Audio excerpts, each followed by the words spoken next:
flow here. Just about to get started. Another shop job, which in this case that means cement board installation, and all the little details that I have to do to get ready to do that installation. So I'll be on my way out to the shop in just a second. Make sure I'm not forgetting anything. I had like a gear catastrophe, like a software catastrophe where every once in a while the Social Stream Ninja plugin gets rejected by the browser. I don't know why. It just uninstalls the plugin, so I have to go through the rigmarole of reinstalling that, like as I'm already starting the stream or setting up. But really annoying. Anyway, yeah, fun stuff. Let's see. I think everything's ready. I don't think I'm going to do a double camera setup today. I'll probably have to go outside and do some cuts, but don't really feel like setting up 2 cameras for the little amount of cutting that I think I'm going to have to do. Just turn the gain on. Let's see how that is. Let's go up to 5 decibel gain. How's that? Blah, blah, blah. Test. Seems fine.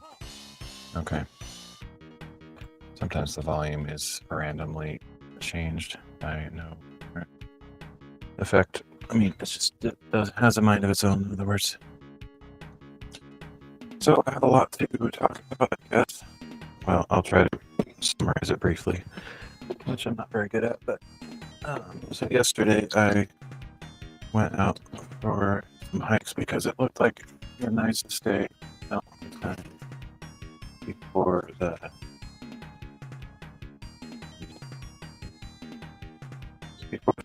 fall weather starts hitting, which it looks like it's forecast to start raining again and whatnot. So yesterday was amazing, super nice, and more importantly, the wildfire smoke was nowhere to be seen. Super good air quality. Well, for this area at this time of year, it was like 30 or between 30 and 50 or something, which is really good. I know a lot of people, oh, that's terrible. I don't know why anyone would think that's terrible, but I have seen it actually at 0, which of course is ideal, but that doesn't happen very much because, it's not just smoke that causes air quality issues, it's other stuff. Anyway, it was really good. Like, it has been anywhere between 110 to 250 lately, which is almost unbearable. Well, it isn't. You shouldn't be outside in 250 air quality. Anyway, it was really nice yesterday. And so I'm like, okay, I'm not going to get many days like this. So I decided to go out hiking yesterday, even though I wanted to work on the shop stuff. I was just like, well, I'm going to get a day like this for a long time. So just decided to take advantage of it. Okay, I'm going to fly a little bit blind here today. This place is a mess. My goal, I don't know if this is aimed right at all. I wish I had a way to look at that. A convenient way. I could bring a laptop out here and bring my stream up so I can see what you guys see, but I don't know. It's annoying.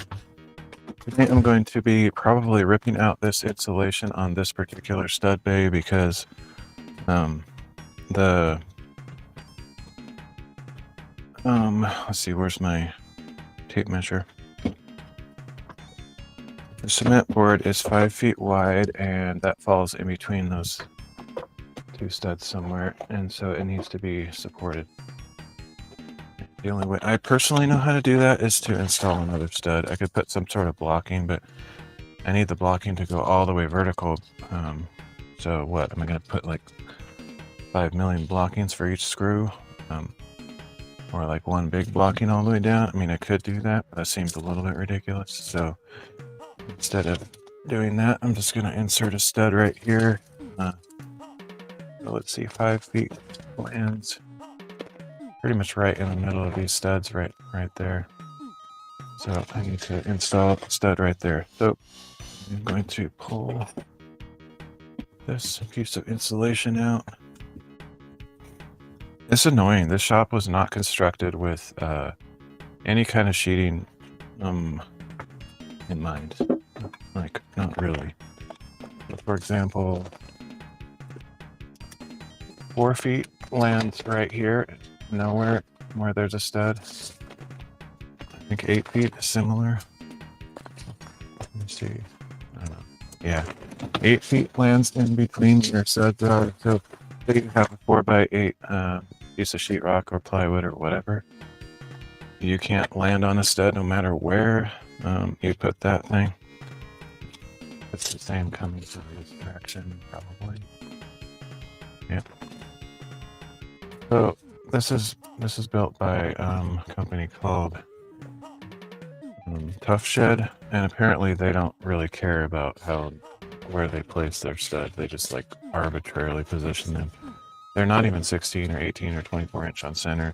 They're kind of close to 18 inch. I mean, a 16 inch on center, which is good, but they're just offset randomly. So there's not a single board on the market that these land on, period.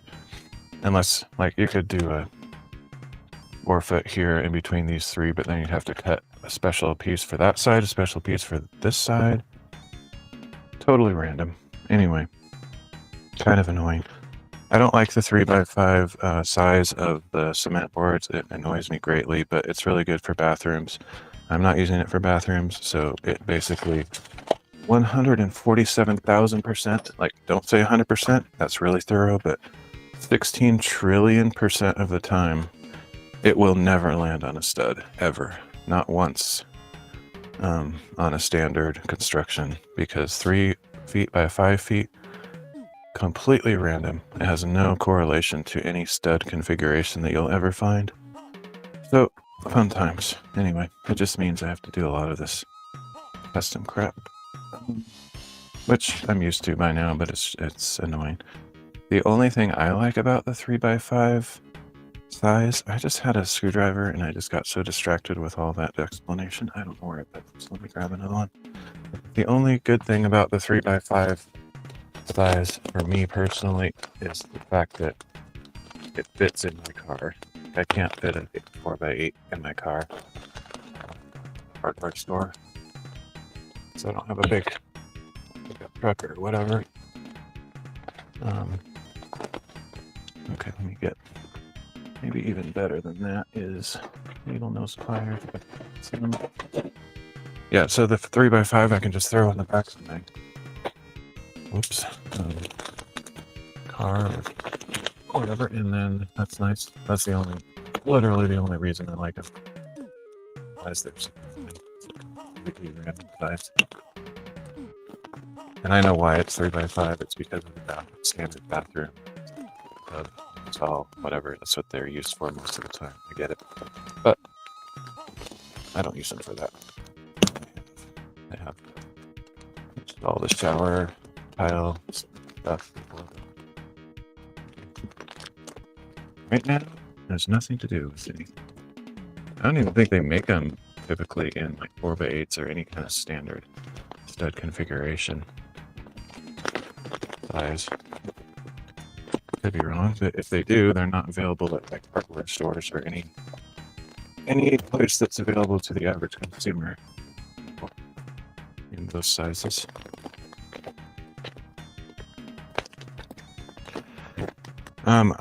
You know, I could have planned this in advance. I didn't know what I was going to do when I installed this insulation. Weird, a lot of these are already disconnected. I must have accidentally bumped this. Ripped out some of the staples. I have no idea. Anyway, that's good for me in this case. When I was installing the insulation, I didn't really know what kind of mods I'd be doing, what anything I'd be doing. Otherwise, it would be better to plan in advance and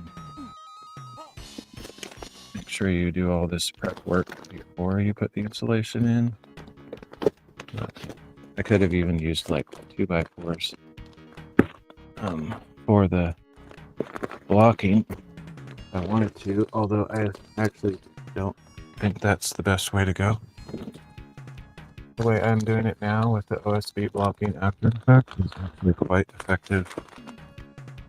It's there.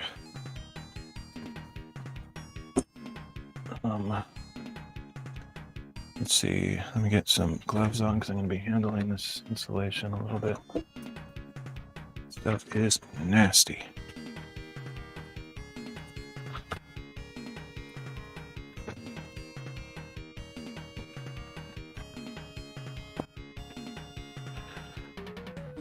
Oh, hopefully my chat is working today. I did some testing.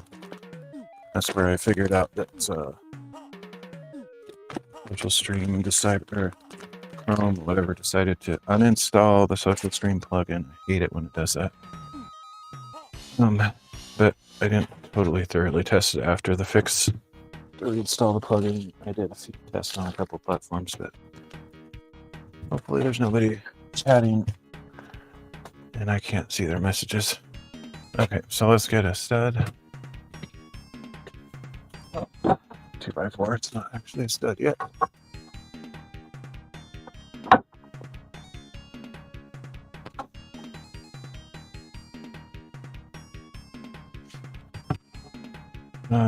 I guess I can't even get this in here. I like to buy the 96-inch 8-foot studs because I don't just use them for studs. I use them for making stuff, DIY, whatever. So I can just cut them as, you know, to the length for a stud application if I need to.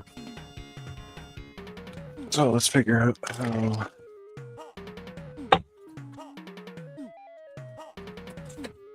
8 feet is a really nice size. 10 feet is maybe even better, but usually by the 8 feet they're most economical when you go to like Home Depot or Lowe's or something like that. Really any place that 8 foots and or the stud, which is what, 92 3/4, I don't remember, some random thing. Those are the cheapest, so get the more wood for the same amount of. You would think like they would have a volume discount, or I don't know what to call it. Just like a 10 foot is more wood, it would be cheaper per linear foot. Overall, it's not. Actually, the 8 foots and the studs are the cheapest per linear foot every time. Okay, so this is totally random. It's 75 3/4, I think. I want to cut it really tight so it wedges in there. 75 3/4. Gotta remember that.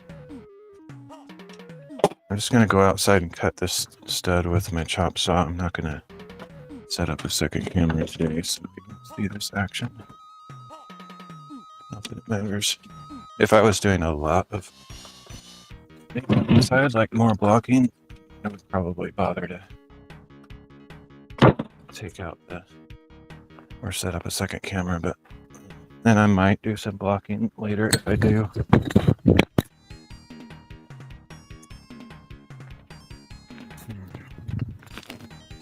Microphone has a little magnet on it now. It's carrying something magnetic that like flipped off and fell to the ground. It's quite nice. Anyway, yeah, if I was doing more blocking, I would set up my second camera, but I have limited time today because I have a late start. Up there.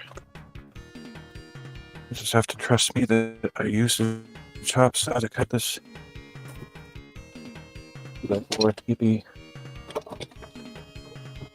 Hoping. I don't always think about all the details in advance.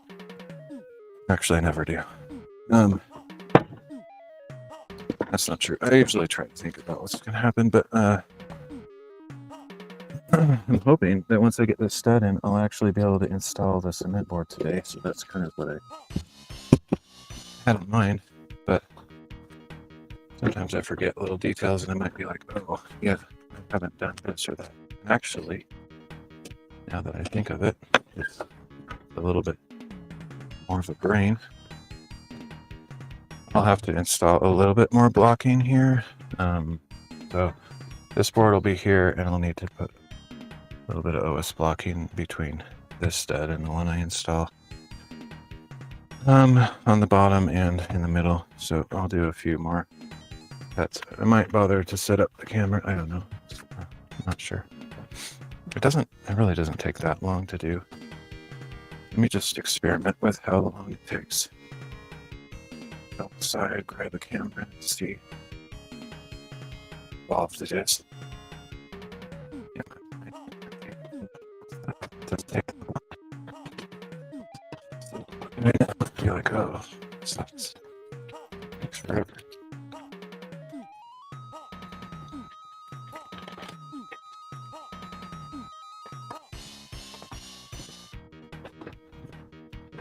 Phone, where are you? Here I am, it says. Fucking phones. Oh, man, I hope I can get those. I guess we already kind of have that with Amazon, Alexa, and Go, Echo, whatever, all that stupid stuff. Last thing I want in my house is something that actually listens to me and responds, recording every aspect of my daily life. No thanks.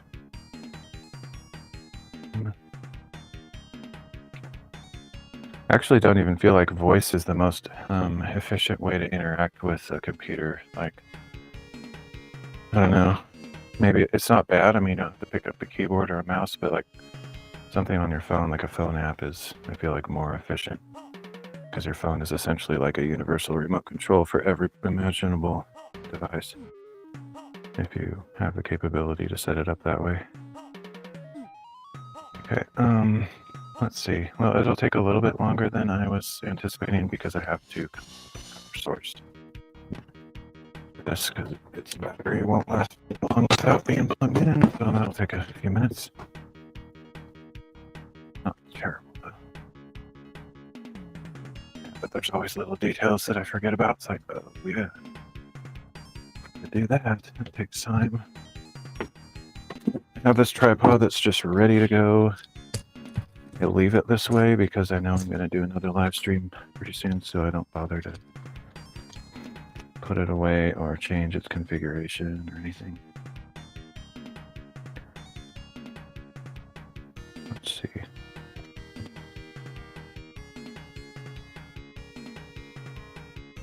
Interesting.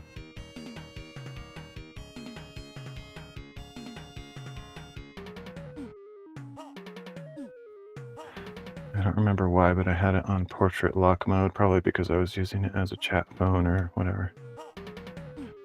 Okay, connect, blah, blah, blah. Okay, I think technically it's ready to be used.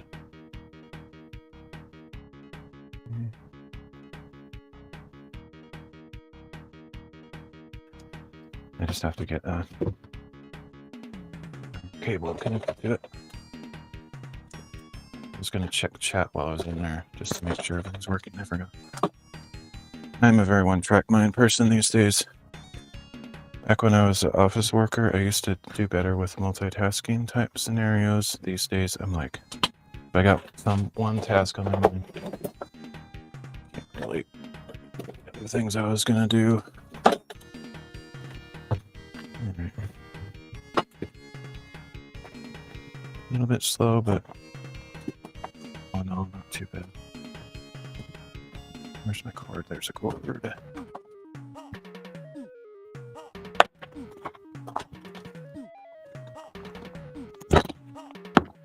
Hate this electrical box that was installed on the outside of the shop. It's a piece of trash. It has these weird little prongs inside the receptacle. I don't know what it's called. The holes where you plug in. They actually block cords from going in. The weirdest thing I've ever seen. You just have to put with Herculean strength to get past whatever those weird things are. Garbage. Useless. Never seen anything like it. I think it was one that maybe my dad already had. I don't know that it's a new one that they ordered for this. But they just took advantage of one that my dad had, I think. So it's just... And of course my dad didn't purposely buy a terrible one. He probably didn't know what it was. But anyway, it's really annoying. If you saw it, you'd agree 100%. Every person on Earth would be like, what is wrong with this power outlet? You You can't push anything into it. I guess I could show just for fun. Shoot. This cord apparently is garbage. Sucks. It's on. Try it.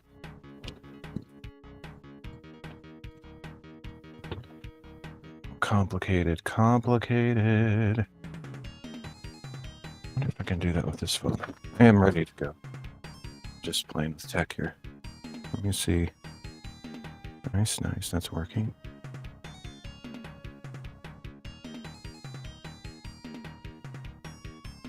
The remote control aspect doesn't work though. For unknown reasons. So what I have to do, because of that junk, I have to come over to this one and use the remote control on this. This is less than ideal or convenient. That should work. Theoretically, I should have a video feed out here now.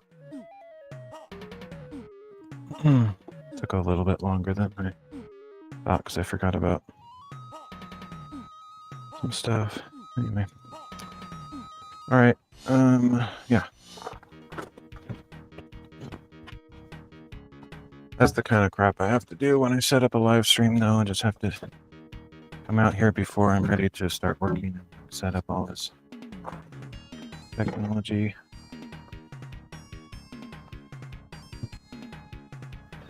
Okay, I don't remember 75 3/4, I think is what I measured, but let me double check because 100% don't trust my memory.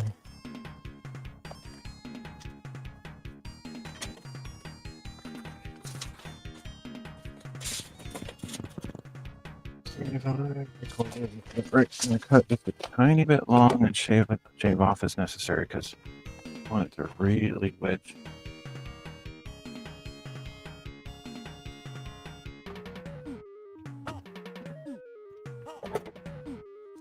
Normally I test all my stuff, so I would have gone inside and checked OBS to make sure the second camera was actually working. So I have no idea if it's working, but I think it should, based on all of my past experience.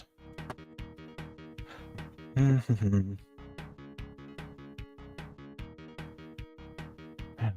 keep losing stuff. I have become a brainless person in my old age. Ugh, there it is. I keep putting stuff down in really weird places, like 100 times a day, all the time. It's just a habit I can't seem to break. When I'm moving around quickly and trying to get stuff done, I end up putting stuff down in the stupidest places imaginable. I used to be able to have this mindset where I never place an object in a place that I wouldn't find it. I had this actual supernatural superhero power that I was at all times, instant live time speed, always calculate where I'd expect an object to be, most likely place I would look for it every single time, 100 times a second, then carrying every object and thinking that always put it in the place that I would find it every time. Guess I've lost the ability or the consciousness. It's very irritating. So now I put stuff in the dumbest places imaginable. I don't think this is plugged in. I remembered I didn't plug in. Maybe now that I've had that conversation with myself, I can like try to not do that anymore, but I don't know. I think I can't break it now. It's the new me.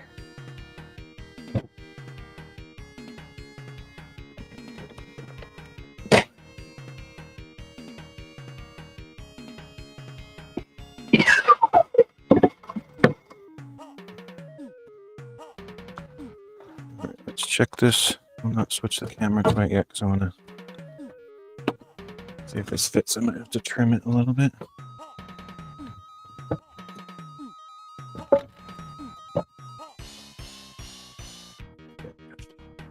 Any bit.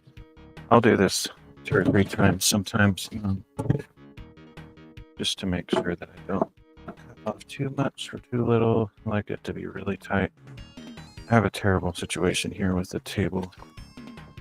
I'm doing a lot of cutting. I'll do a special setup so that I can have longer pieces that supported somewhere by a second table or something, so I don't have to do this kind of stupid stuff. But I don't have a nice setup for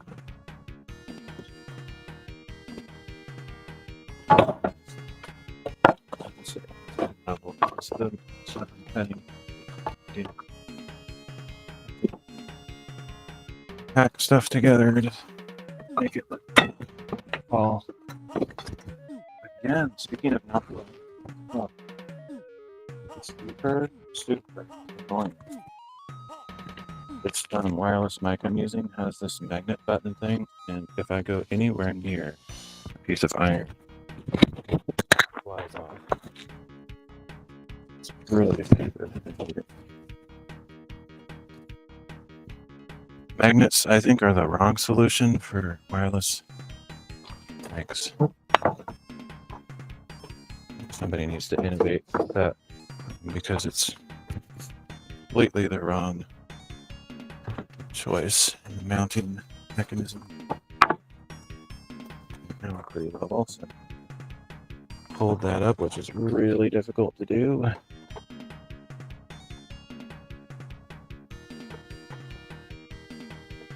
Okay, I'm going to cut the smallest amount off, probably not enough, but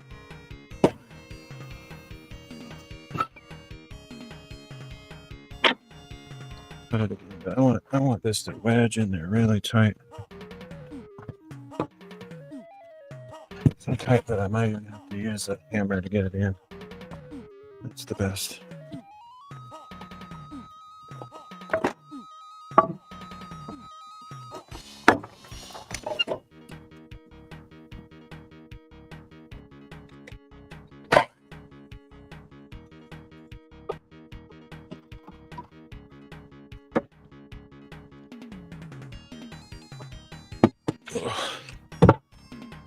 Dang it.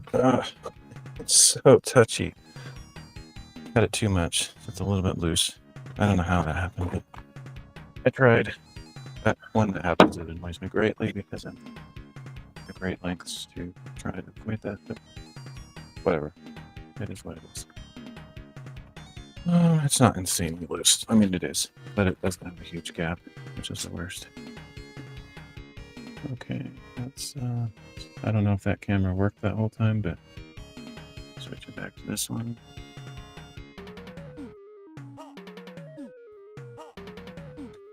Okay, so yeah, I mean, it's touching on the top and bottom, but it's like not wedging in as strongly as I would like. But it's okay. Now, let's,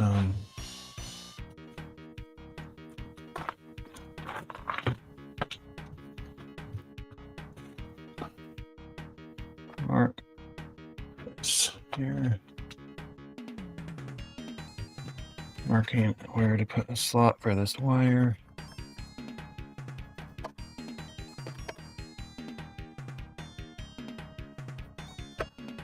It's just a freehand cut I'll do with my jigsaw, nothing overly important. I don't know, maybe there's some pro way to do this. I can't think of any way. Normally the wires, the electrician drills holes in all the studs when it's going across.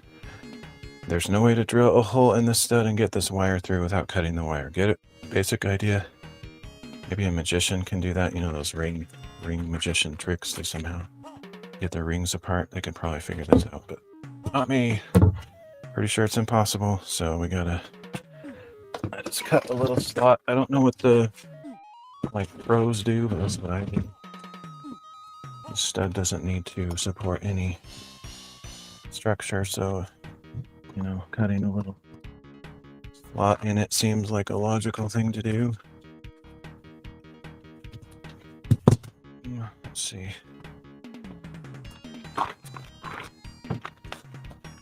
But again, I'm not a pro. Don't take my advice, like do it my way, do it figure it out for yourself. I've looked up stuff on YouTube or just dreamed up my own solutions to problems, but I'm not a professional at all.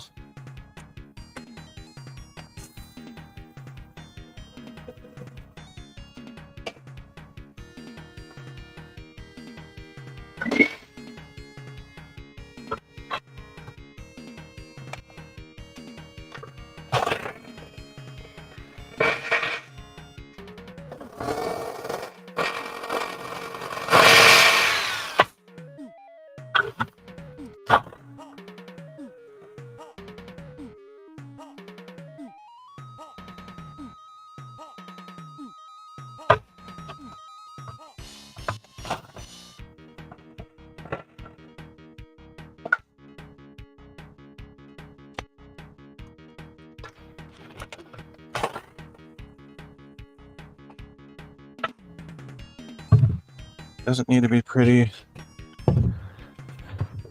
Just needs a spot for the fire to go. Okay, there we go. Then I'm gonna put one of these nail plates on there just so that nobody accidentally drills into the wire. It's actually required by code, technically. That's how I found out about it. I just watched a bunch of YouTube videos and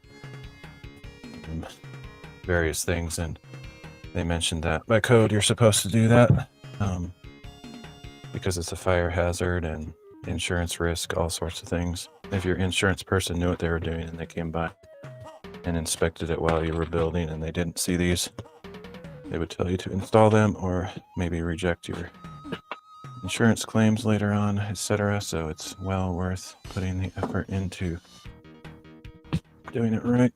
Doesn't cost that much. Let's see, where's my box of nail plates? Well, I'm thinking about that and forgetting it because I'm kind of distracted by that scenario. I'm gonna make sure, do a couple tests, make sure my chat is working. So for example, what I was talking about earlier, these eye protection, I had it sitting on the stair of the staircase in the loft, and going up to the loft, which is, it's not terrible, but it's nonsense. Logically, I should place these near the chop saw that I was using, and then I would know, like if I don't see them right away, I'd be like, oh yeah, I left them by the chop saw where I was using them. That's the kind of stuff I used to do. I seem to have, in my ADHD or whatever, just distractibility, I've lost that instinct. Need to build it up again. Stop doing weird stuff. Otherwise, when I'm like super old, I'm gonna be like, ladder and place my key on the windowsill of my house. Let's balance it on the outside of a second story window. I'll just do that, and then I'll never find my keys again because they'll be in a senseless place. Okay, let me see. Oh, one thing I did forget to do, glad I came in, that it matters, but I forgot to open Rumble pop-out chat, which is necessary. I want to see Rumble chat, but I haven't had people come by on Rumble for ages. That's working.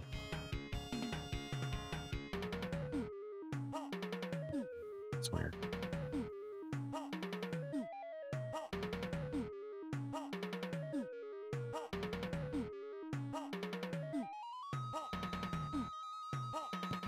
To reset everything? Okay, I doubt there's anybody here, but I forgot to open it. Pop-up chats again.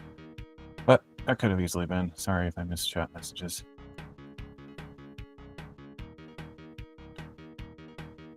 Let's see. I missed a message from Jet Pinky on Twitch. Sorry about that. Got a meow going on. What is that? Watching without audio. Okay.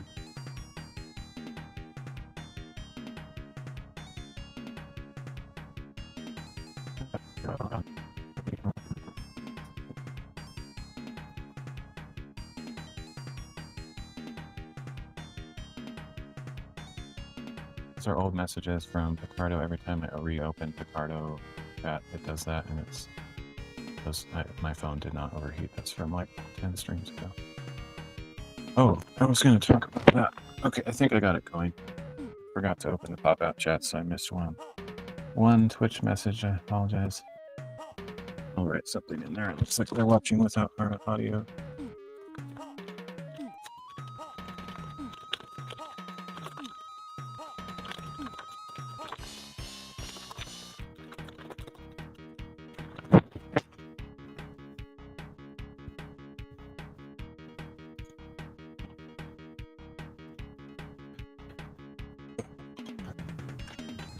Some just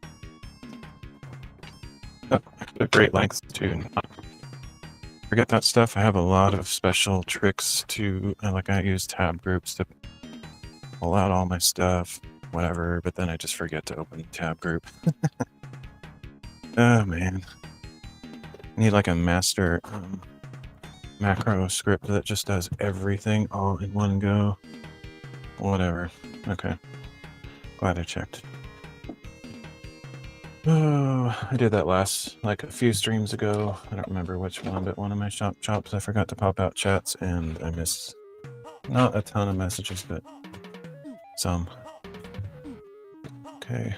See, I did it again. I did put my eye protection and ear protection out there, but my gloves I left down here in an arbitrary spot, so it took me longer to find them. Logically, I should have put the gloves right by the mask and ear protection.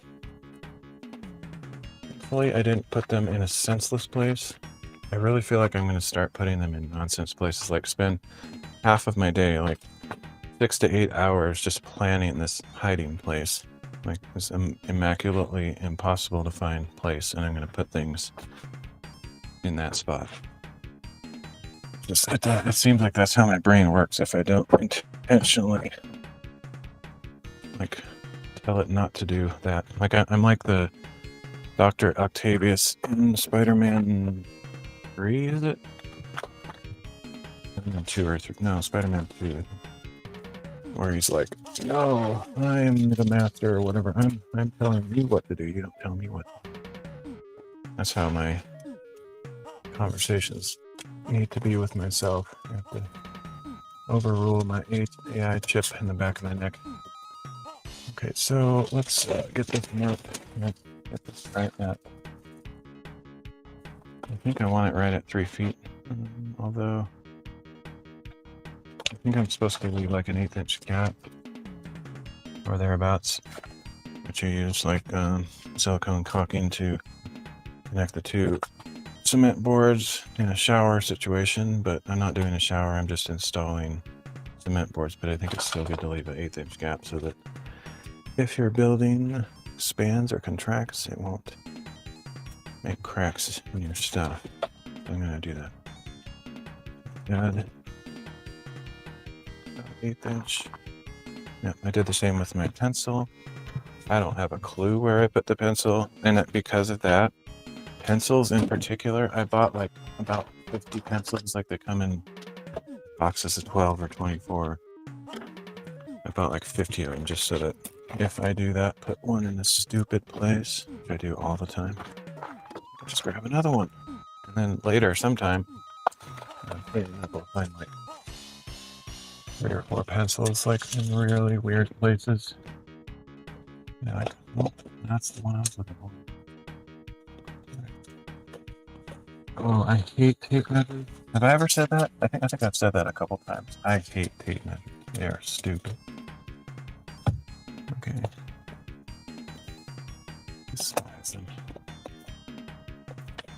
Look at that. It just falls every time. It doesn't matter if you try to put it upright, which you can't. They're done. You need it sideways to see the measurements and use the thing.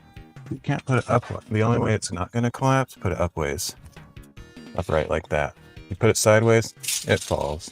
It's so stupid. I hate them. You can actually like hook it to things because it has that little hook on the end of it, but in this case there's nothing to hook to. Bane of my existence. tape measures. So the trick is to get it in place. Get your hand somewhere like right here, so even if it does fall, at least it hasn't moved in its lateral position. Same with the end of this thing. I like this. It's hard to deal with. Okay. You just gotta use a lot of finesse. So, handyman or a professional builder comes up with a bunch of silly tricks to overcome the annoyance of its building tools and materials. But they're valuable tricks. That's the difference between a skilled professional and somebody like me that's somewhere in between, but I've done enough projects better than a noob that they'll have to struggle with random details.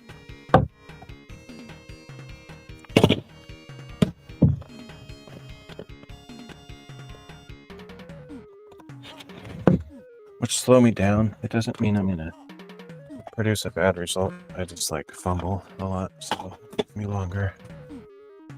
Pro would do all this stuff in like 10 seconds and he'd be laughing at me because I'm so slow, but at the same time, it doesn't matter. Like, you don't have to worry about what people think about you.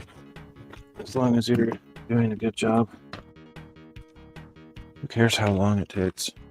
Saving a ton of money. And you're learning stuff as you go, and in my case, I really enjoy doing DIY stuff, so I don't really care what people think.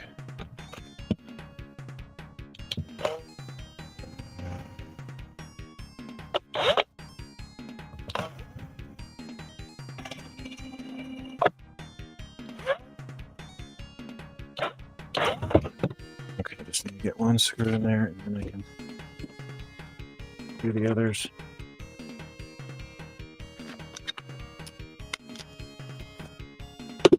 A stud like this, even though I'm like a totally all in on screw kind of guy, something like this you could definitely use use nails, hammer and nails, but or nail gun if you have one. But I am so into using screws, everything's removable and it's just easy.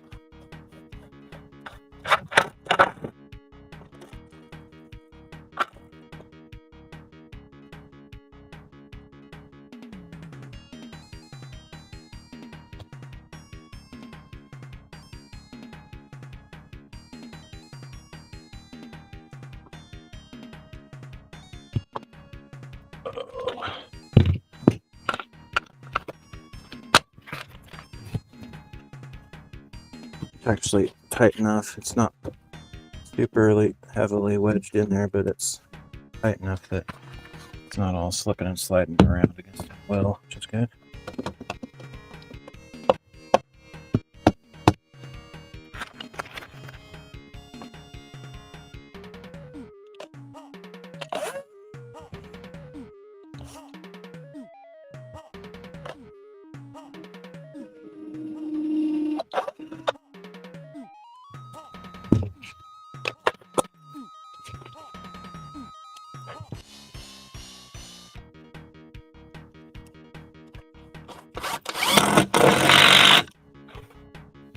Now it's in place, but I'll put a couple more screws in there.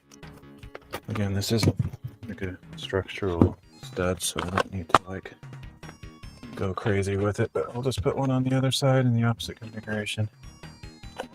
Just cause.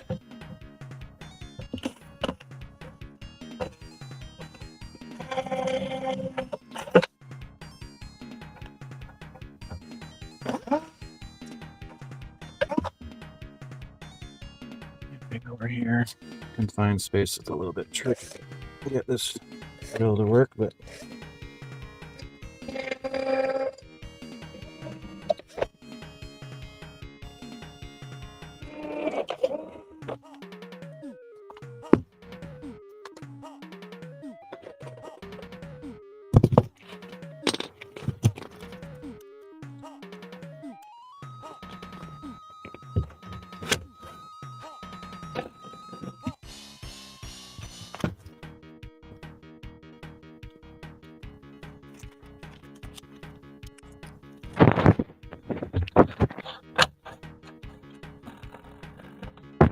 That's as solid as it needs to be. Okay. Hopefully I didn't do some stupid calculation error. I'm going to double check just for fun. The real test is to get an actual cement board out here and see where it falls.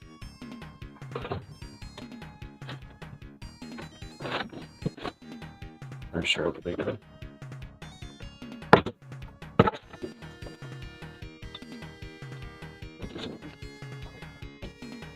Oh, sorry.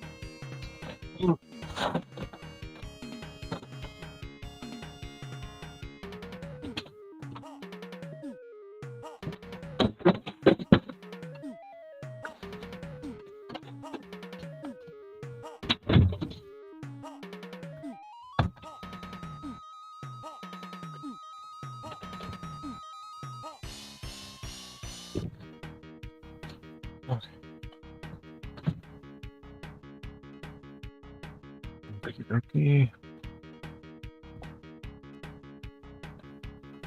Huh. Oh, the stud is warped. So, even though I have it in the right spot on the top and bottom, it has a curve to it, which is always lovely. I can probably fix that with, I need to put blocking right here and down at the bottom so I can make the blocking a little bit wider than it needs to be and use it to like push that out where it should be. It's actually a really good thing that I checked that, because I would not have thought to do that. This needs to go that way about a little bit more than 1/8 inch, 1/4 inch. It would be fine where it's at, but I like to get things right. So I need to cut a piece of blocking here, so I'll do that outside. Shoot, I never know if that's pointing at the right thing. I don't know if you saw what I was talking about. Anyway, basically I brought this over here, put it against the wall on that side approximately. It'll actually come out a little bit more because it'll be spaced an 1/8 inch out like I was talking about. That right there. See how this is like going really close to that side of it? This really should be about right there. Down at the bottom and the top, it's actually where it should be, but you buy cheap lumber from hardware stores, and it often has a curve to it, or it develops a curve over time. And so we'll push this out just a little bit so that that lands where it should be. Okay, so let's measure that gap there.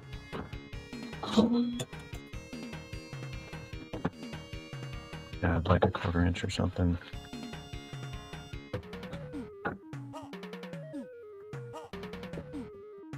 I'll cut it at 16 centimeters. It's hot. Oh, this is aluminum, so it's fine. But that's the kind of stuff that happens. Like I touched something to this magnet button thing for this microphone, and it just like, it causes all sorts of fun and anxiety. Where they're like, where fun is complete sarcasm, it's really annoying. Okay,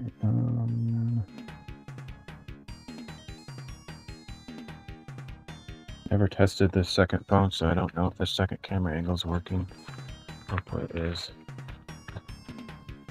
Don't usually have people in chat to ask for troubleshooting, so just hope for the best. I don't feel like going all the way inside to check it. About 16 centimeters.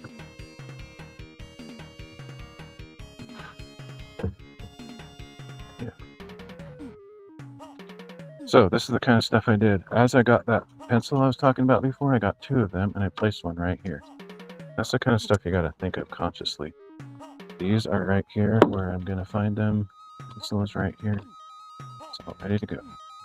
But if I don't like actually think about that stuff, I forget. Always. I didn't used to. I used to do all of that stuff naturally, and now I've got old and forgetful.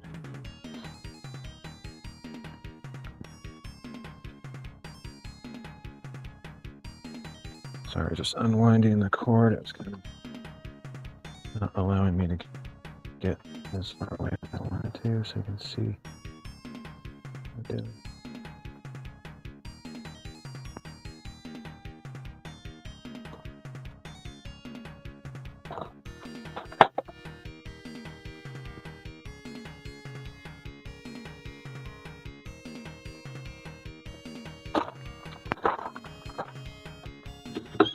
Normally I would use the table saw for this, but I'm hoping that this will work, because I don't really want to get the table saw out. I mean, this will work. I already know. If I had a bigger board, I wouldn't be able to do this.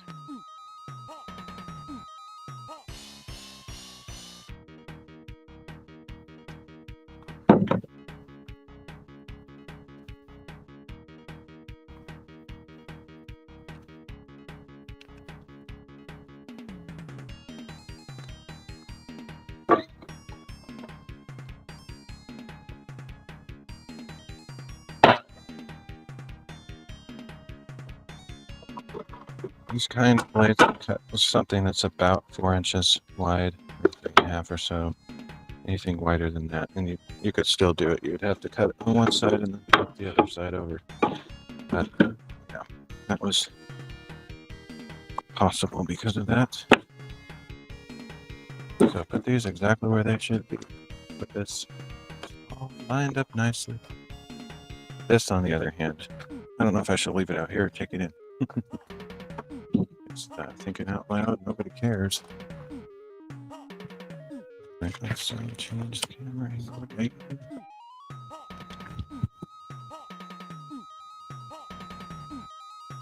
But I'm just voicing my process in case it's helpful for other people that forget things. Like, you leave your keys in stupid places all the time. The only way to fix that is to actually acknowledge that it's happening and then come up with some kind of strategy of either have a key hook on your wall or something that you always put it there, no matter what. But whatever, you know, you got to come up with some kind of trick to help yourself to not forget. I'm just going to wedge this in there, and that'll push the stud out to where I feel like it should be. I don't know what the long-term effects of this will be, though. This might be a mistake. The reason is, thinking this through, if this piece were to wear out, or something strange were to happen, that's a lot of stress right here, that if this isn't supporting it, yeah, we're going to do this different. Instead of this, I'm going to use an actual 2x4 there, because if this board, my cement board, were to receive some of the force that's being applied by this over time, like if this fell out, see that archer bow action there, that would probably damage the cement board. So I'm going to put a 2x4 in there, which there is zero chance that will ever move. Something rigid like a 2x4. So it's out here. Cut a 16 centimeter piece of 2x4. I'm gonna have to redo the insulation anyway. So that was the only reason to use OSB blocking, is that I wouldn't have to do quite as much recutting of the insulation. But at this point, since I installed a whole new stud, I'll do that anyways.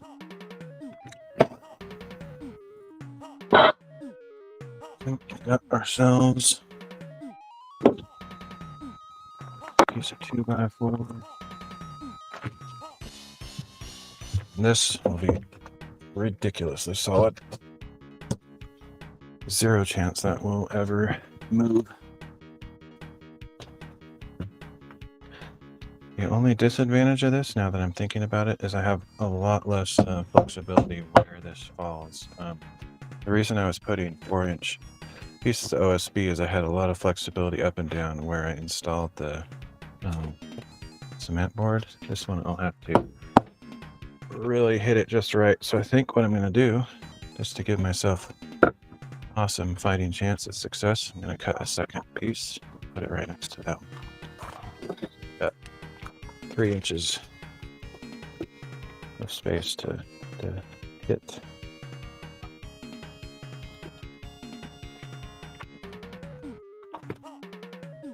I'm going to, rather than trust my measuring skills, I'll just cut it alongside this one.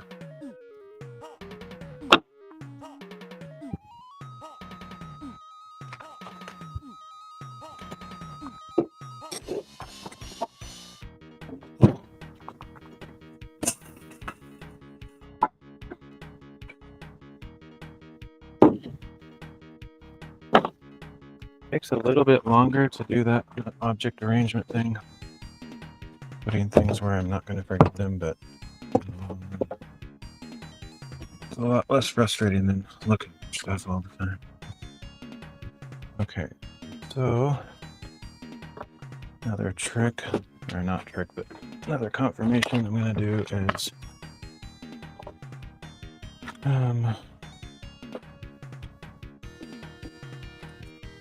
measure this. So let's go from the very top of this 3 feet down. And not sure how much I'm going to leave, how much of a gap I'm going to leave at the top. Probably a 1/4 inch. So let's go 3 feet and a 1/4 inch.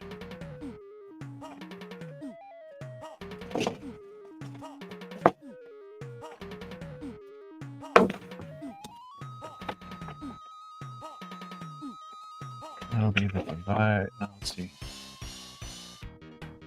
Yeah, that'll be the divide between the two pieces of wood that I just cut. One on top of that line, one on the bottom of it.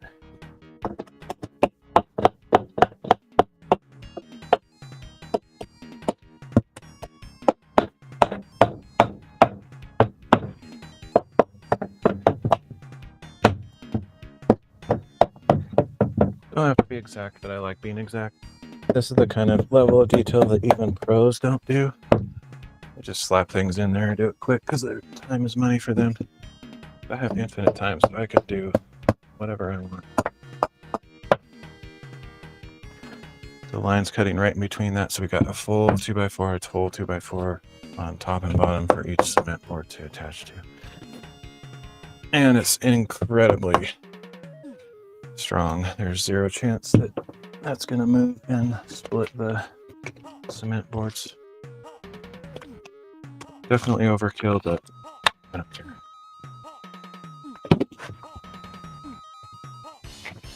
Probably one screw in each is enough to hold it in place, but probably do two because they can sort of rotate. Well, I'll put one on this side and a supporting screw on the other side.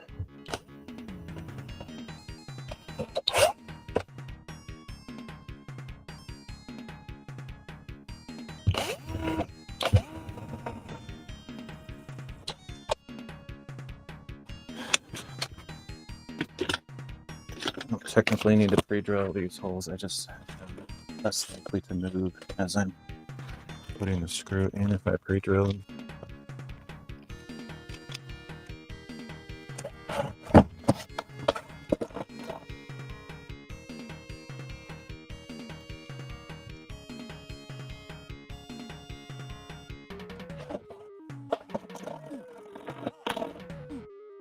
All right, and then on the other side, another screw to kind of offset to the corner so it holds this in place.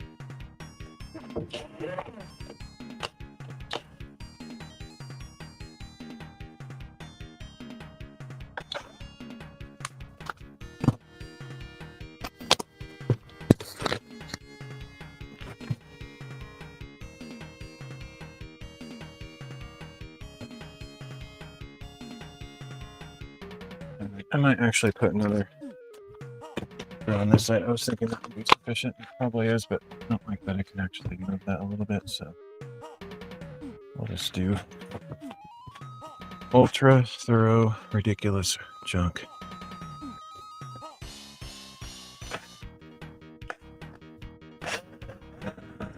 Whoa.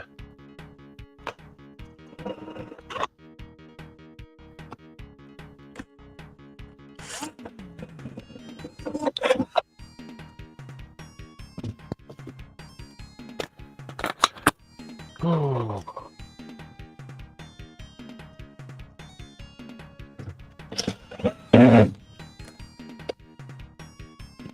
That's good and solid. Mega solid. Ridiculously solid. Oh no, it's not. How did that work? I'm just doing all sorts of crap. Okay, we're gonna be like ridiculous. This is like blooper reel DIY madness. These two pieces are tied together. Whatever strength one has will be transferred. If I were to do it right, I'd put like 2 screws, but I've already done it too much. There, now they're tied together. Good deal. All right. So technically, let's see that.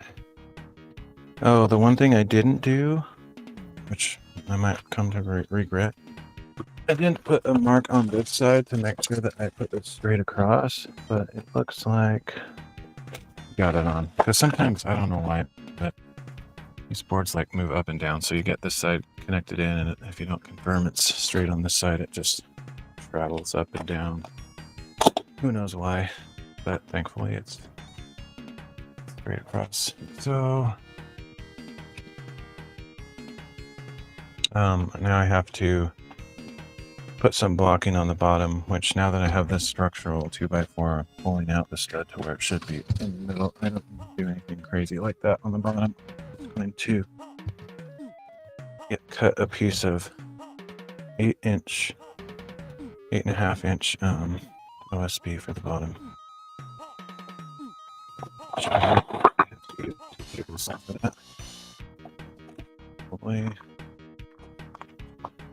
Which is annoying because I didn't really want to have to get that out, but it's the right tool for the job. So.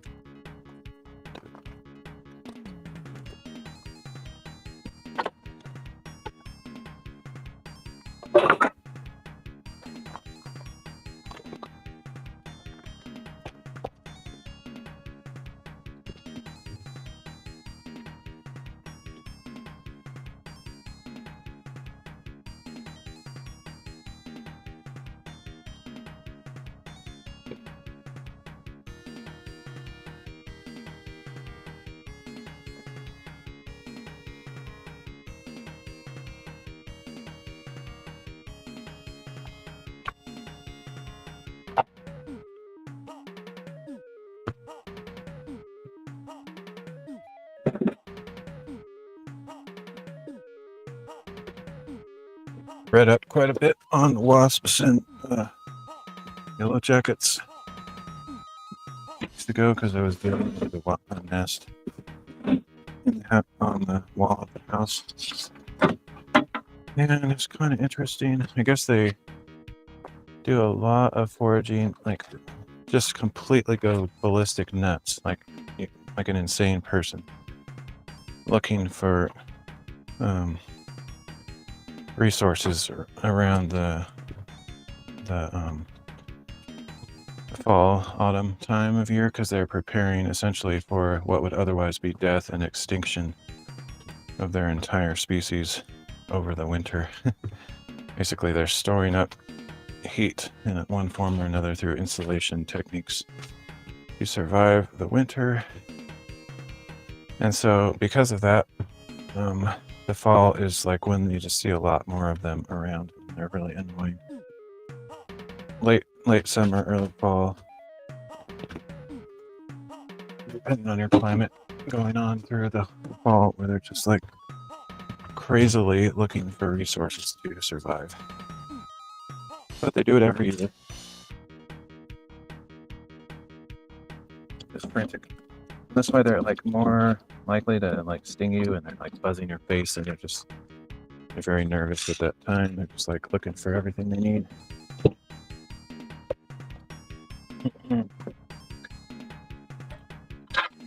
Let's see. Let's cut this piece. That's conveniently located. Thought I had a pencil out here. I might have like cracked it. We go 8.5 this way.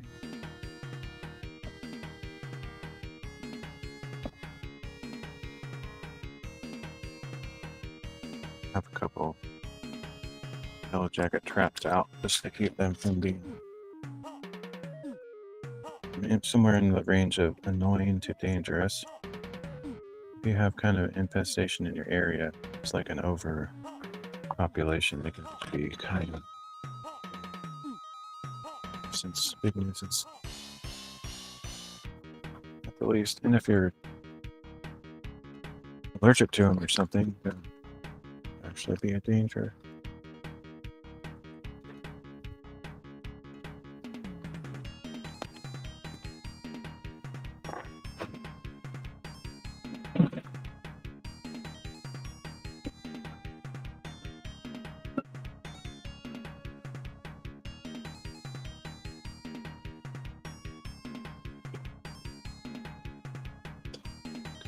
Okay. I'm doing that.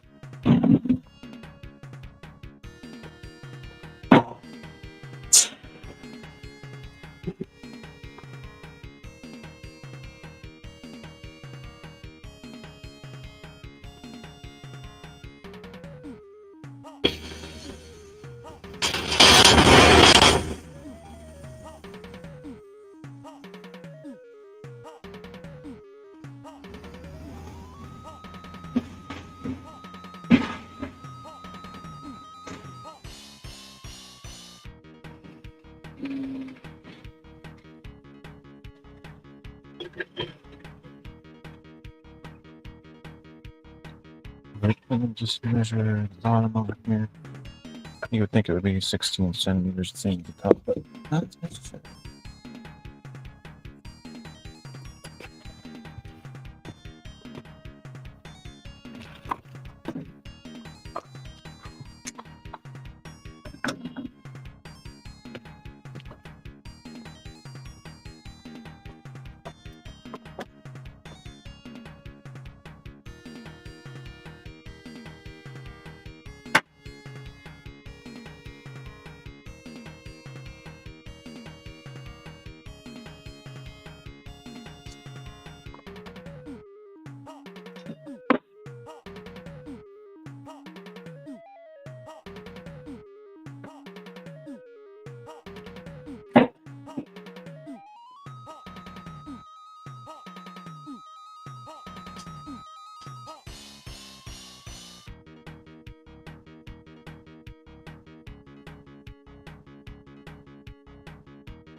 I like to try to unplug power tools when I'm not using them just in case it's not necessary.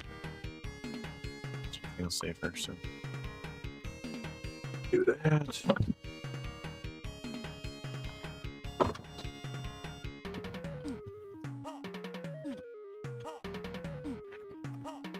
And hopefully I measured this properly. Quick mark on it, just using the opening as a guide. I don't know if I got it right. Turn it.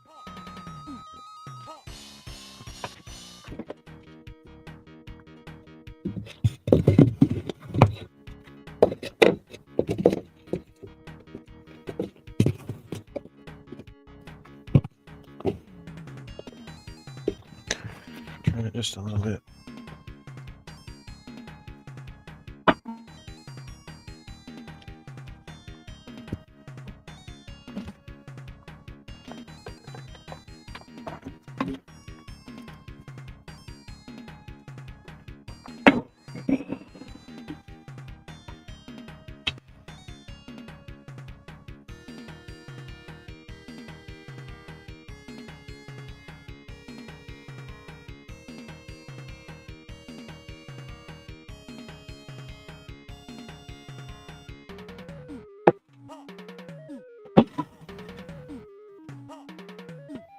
Probably trimmed it too much, but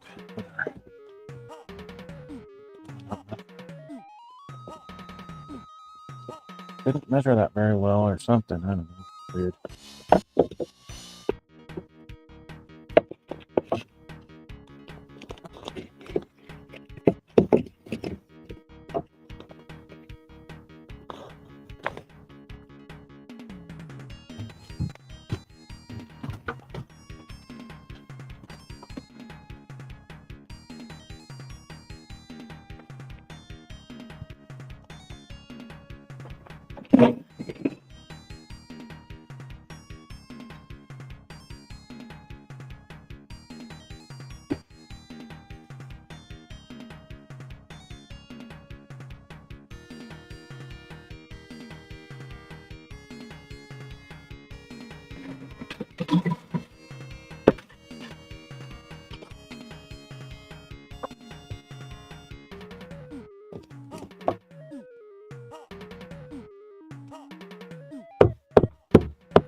That's not helping. There's a staple down there. It's kind of in the way.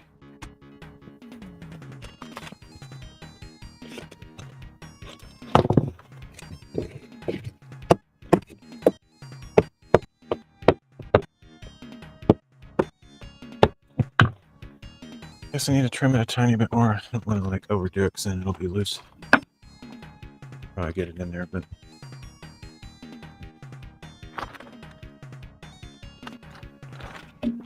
remember which side needs to be trimmed.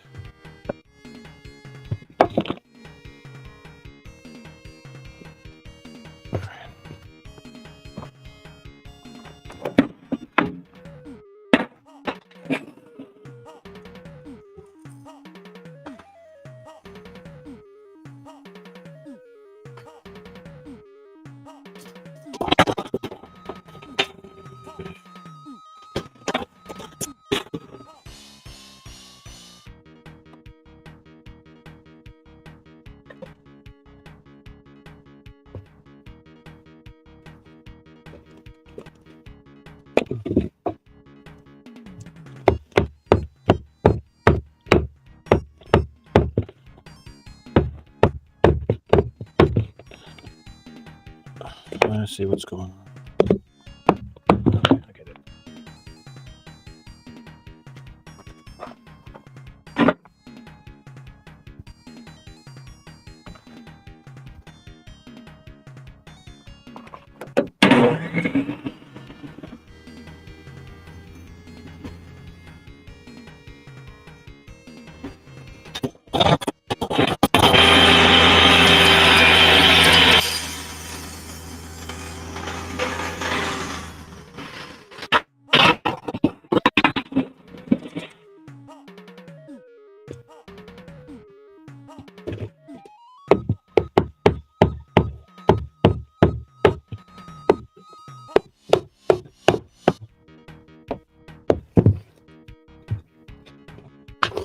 Alrighty, finally. Okay, here we go.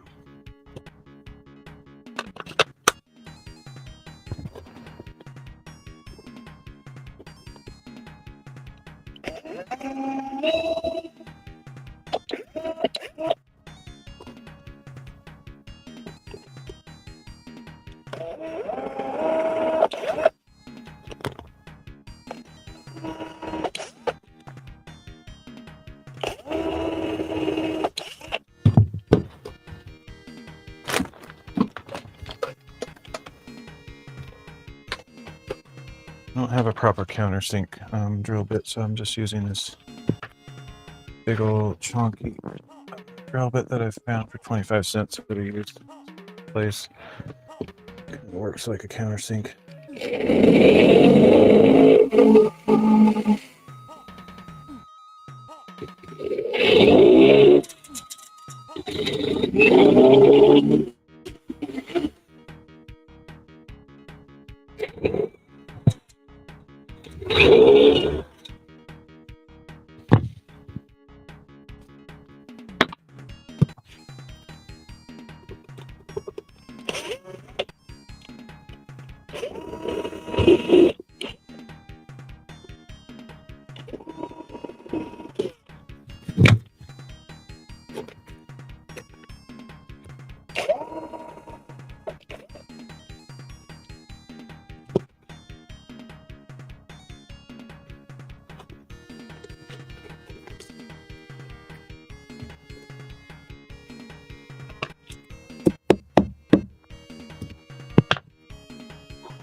Oh, since I'm drilling these at an angle, I kind of need that countersink, otherwise they would stick out and interfere with where the cement board's gonna sit.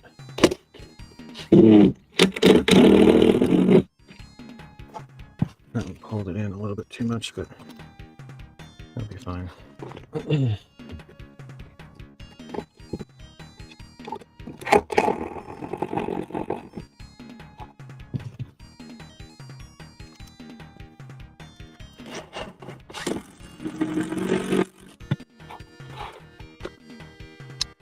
Very nice. I don't know if I'm going to install a cement board beyond this spot. Might end up just using sheetrock or something else or nothing. For now it's going to be nothing, so that's why I'm not installing blocking beyond this 5-foot stud that I just put in. Oh, I almost forgot to put the nail plate on there, got distracted. Don't know where my box of nail plates is. Remembered that though. See it. It's in a terrible place. Ooh. Let's check.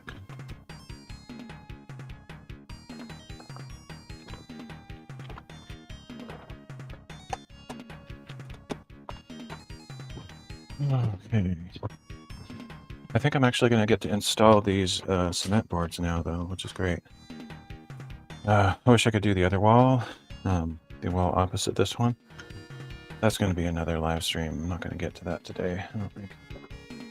Running out of daylight hours to be outside cutting stuff. It's more about not bothering my neighbors in daylight, though, because I could just get a light, but anyway, let's see. Oh yeah. How do I get to that box of nail plates? Like behind everything. Clean up a couple tools there. Reasons. Just a step.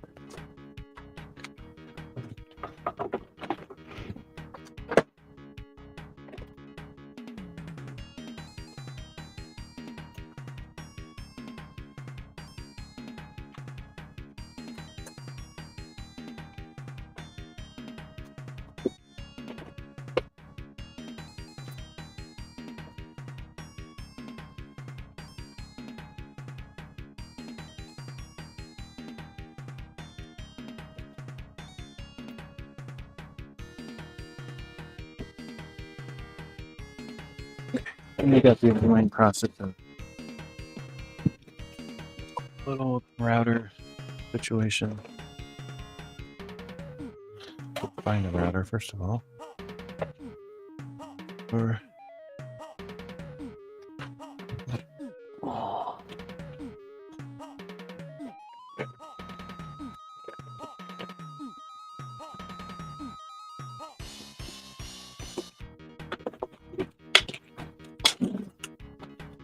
battery. Sure, oh, there's the router. Hopefully it's already set at the correct depth because I was using it before, so it should be good to go.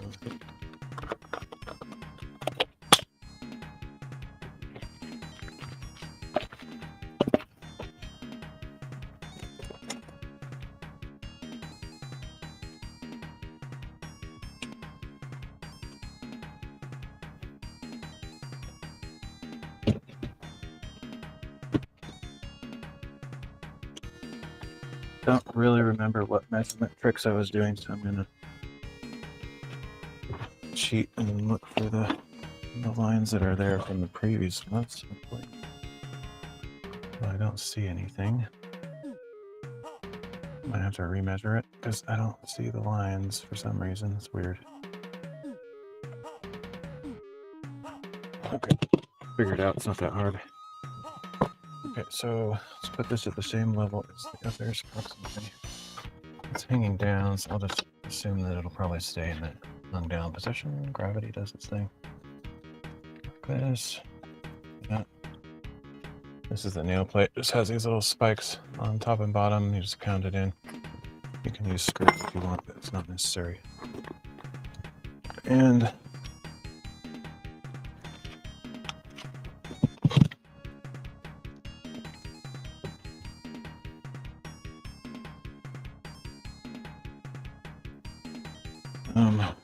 So the thing I have to figure out is how much farther do I put the guide board? It's like, let's measure it.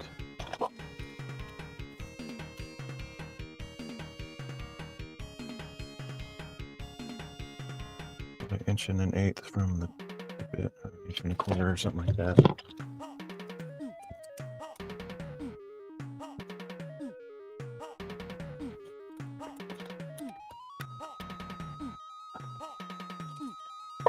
Okay. I need my shorter screws. I don't know where they are. Over here.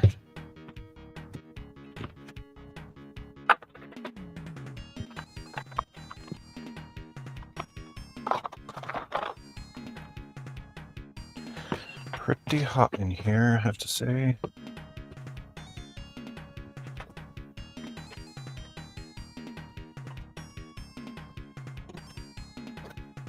There it is.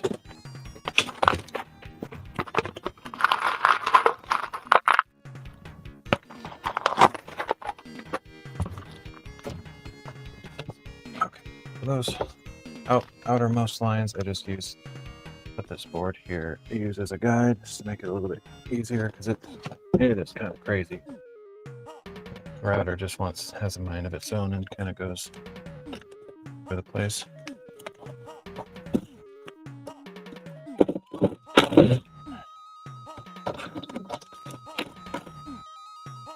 Without guidance, it becomes a very annoying task with these things. Manageable, not too bad.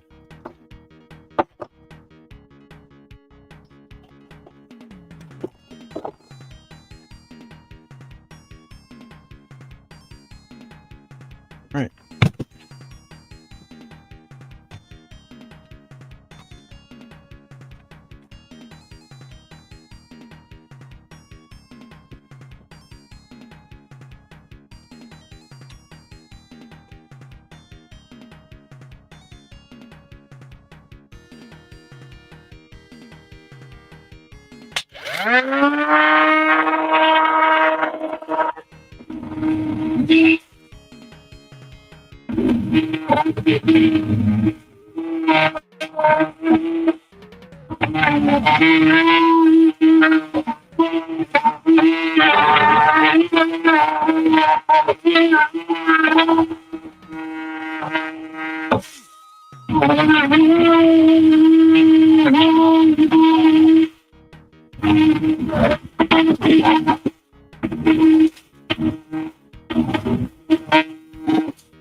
So that recess keep this nail plate from sticking out and interfering with the cement boards.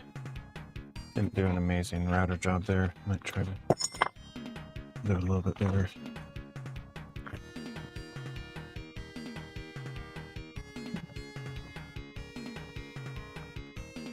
I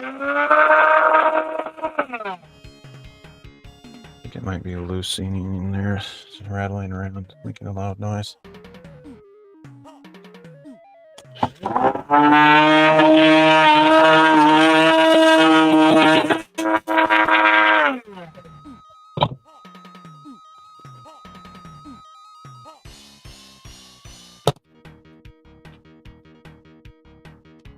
Hammer.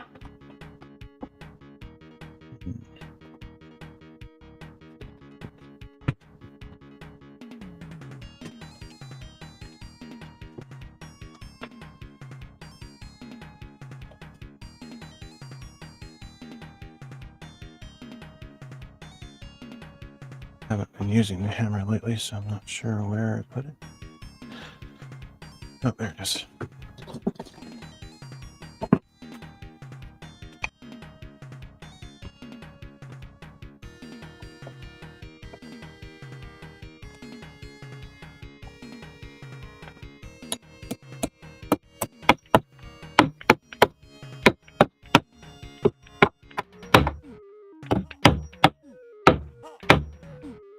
Perfect.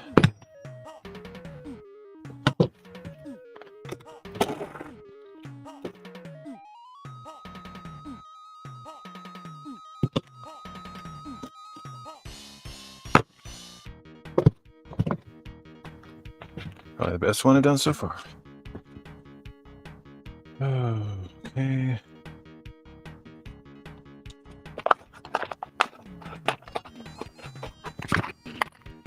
I feel like these wall plates should be a little bit taller, just because in this case the wire's not going to move really, but it can move up and down quite a bit back there. Even the ones that can't really move, I don't know, seems like they should be a little bit taller than that, but it's good enough. Good enough to make it very unlikely that you're going to hit the wire with a screw or nail, unless you're shooting them down at like weird angles. But anyway, okay. That's all ready to go. I'm going to take a quick break. I'm going to go inside, make sure all my stream tech is working. And just sit down for a second, so... Whoa, I almost dumped my drink. That's great. That didn't happen, so... Goodness.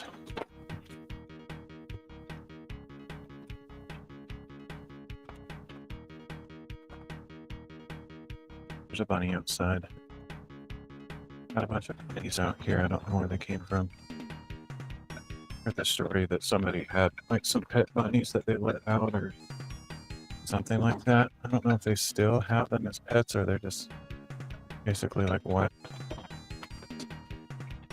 They look kind of like secondary kind because they don't have natural color. They're more like that's black ones, got different ones. But they're not tame to the point where they'll come up to you. I think they might be the second, third generation, like the bunnies that were released, multiplied or whatever. Anyway. Okay, camera angle looks good. Let's check chat real quick. Sure I didn't miss anything. I think it's working now, looks like. It's got that one spam message on Kick. Camera angles, just perfect. Right. I'm gonna take a bathroom break and then I'll be back.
Okay.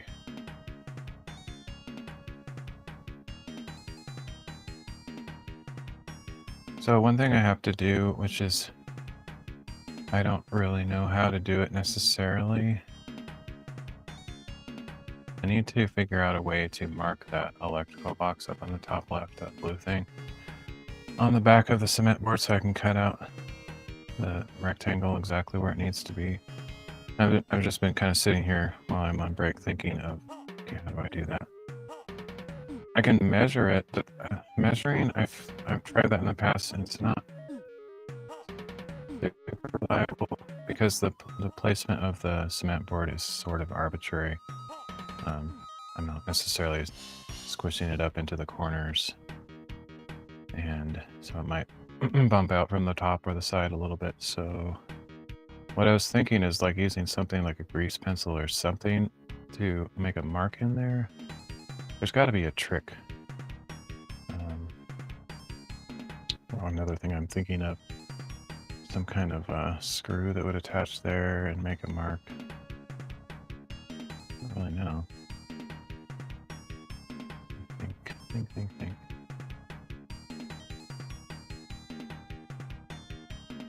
Just as long as I have a relative position, I can measure it from here.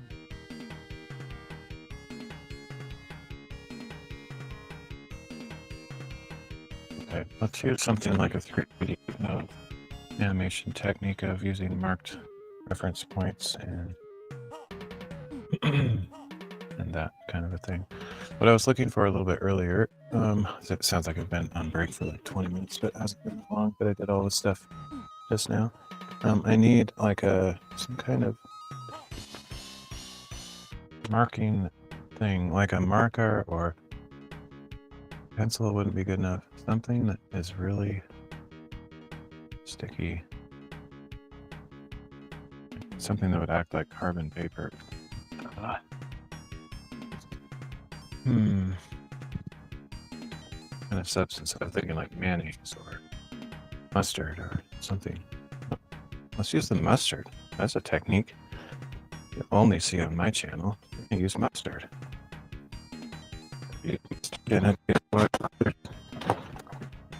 Probably will now. Ketchup, mustard, something like that. I was trying to think of something that wouldn't like cause a bunch of mold to form. I don't know if mustard would do that or not. What's another? Get myself out of it. What's another substance to work with? Something not food related. Maybe I'm hungry. That's what I'm thinking of. Condiments. Dude, I can't think of anything.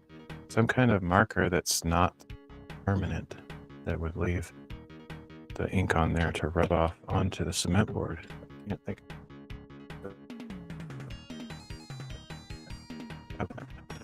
They're awesome and permanent and dry instantly. Some kind of acrylic paint, that would work. Do I have any accessible paint? Or some is like in storage, but I don't know if I have any like just sitting out there somewhere. Let's see.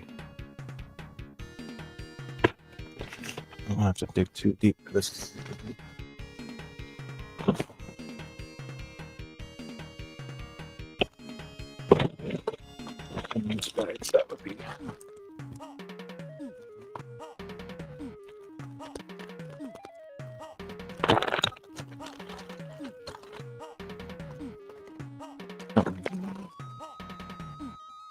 Scratches.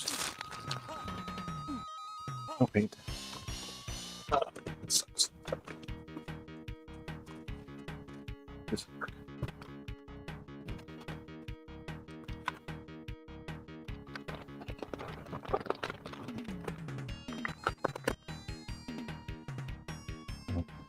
Those have seals on them, and I don't want to unseal them just for this purpose. That's stupid. If I find any paint that open the video.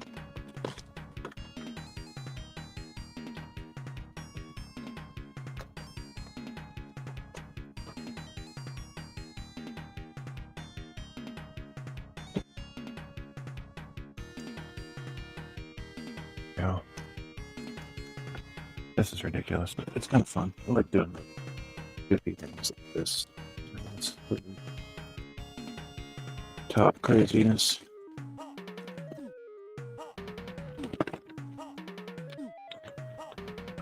Mainly, I've never done anything like this. I don't have a trick up my sleeve, so I'm just trying stuff on the fly, and I don't know if it'll work or not. I'll just give it a shot. Okay, I'll be out there in a second.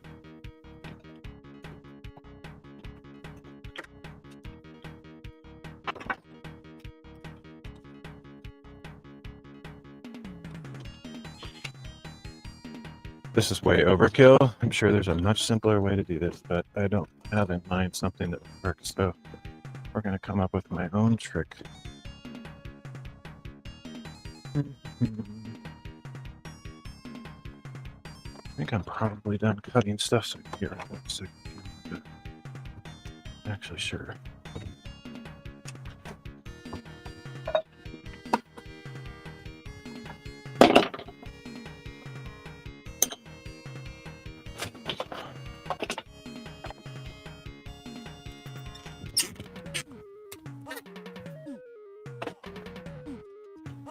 Okay, so this electrical box up here is what I'm dealing with.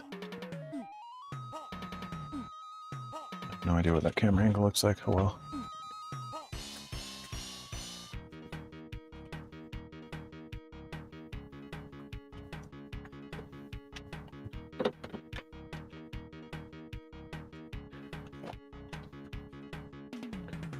Okay, points of reference are going to be screw heads.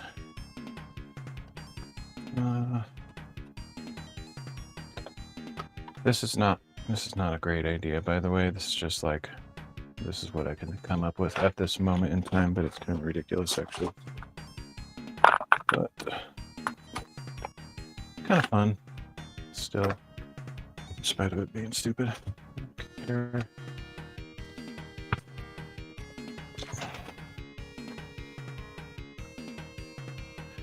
Okay, so the idea is I'm gonna put this through like vertically parallel with the edge of the box, down a little bit below.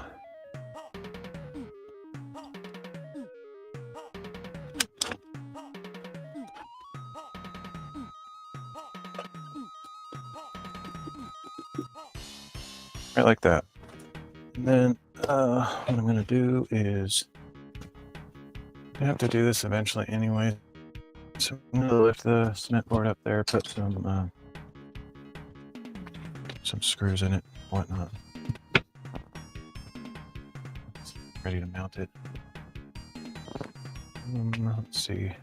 Oh, I forgot. Let's see. Oh no, never mind. Yeah, I think I'll be able to cut the edge all the way off to the bottom of it, so that's good. Technically, I think I could make this a lot simpler. For some reason, I was thinking that this box would be in the middle of the board, but it's really at the bottom. So I'm gonna forget the overthinking way of doing it. I'll just measure it. This shouldn't be that hard because it's at the bottom. If it was like somewhere arbitrarily in the middle up here somewhere, then I would do all that stuff I was just talking about. But because it's on the bottom, I don't think it matters as much. Oh shoot. One thing I did not figure into this whole scenario, unfortunately, I'll deal with this later if it becomes an issue, is I forgot I'm going to pull the board out even more this way because it can't, it's going to butt up against the one that's already there. So I may not have put that stud quite exactly where it should be. It might be at an acceptable spot, but no guarantee. It's probably fine.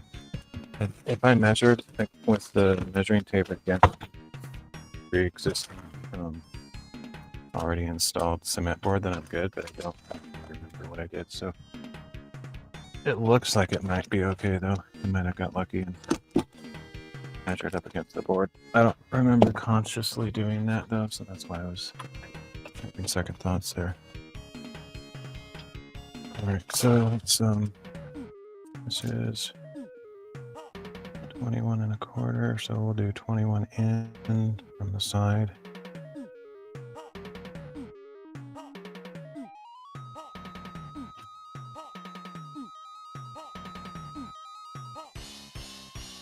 We'll do 20 3/4.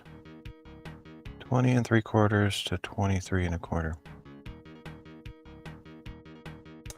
That's hard to remember because it's like a tongue twister. 20 3/4. I need a thing to write on. 20 3/4 to 23 1/4. Okay, that's what we'll do.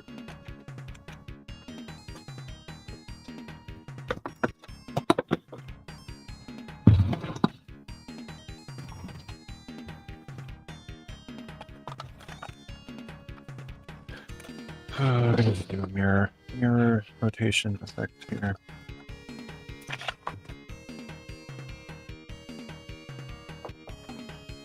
Since I don't want to deal with the bottom. Oh, wait, this is the bottom. It's rotated, so 20.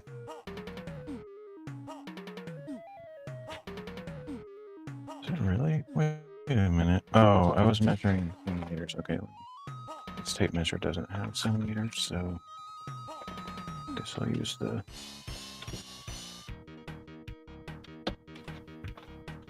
How could I have like put down that?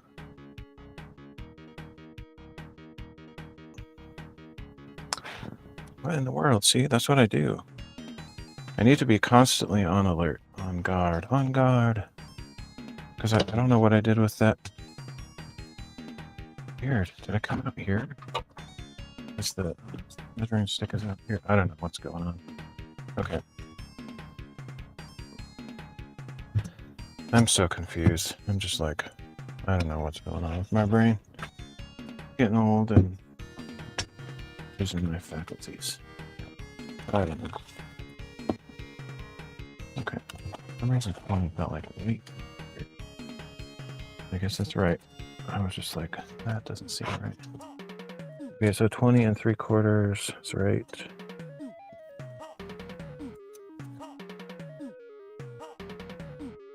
There, and then 23 1/4. So there's my cutout. In theory. I'll go completely wrong, and I'll just have to make it a little bit bigger. If that's the case, no huge deal. But that should be where it is, and then how far in, I don't know.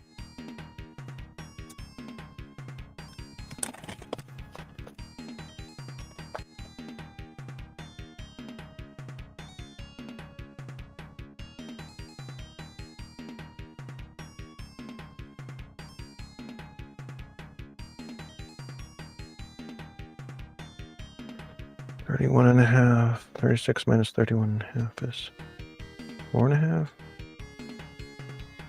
Yeah, so 4.5 up, I guess. We'll try that. I think I can. Too much. What do you think about this? Will this be about right here?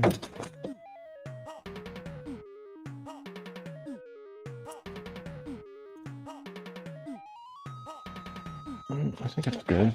4.5. I don't know. This kind of stuff boggles my brain a little bit sometimes. Okay, on that line. It seems like a lot to cut out. That seems like more than it needs to be.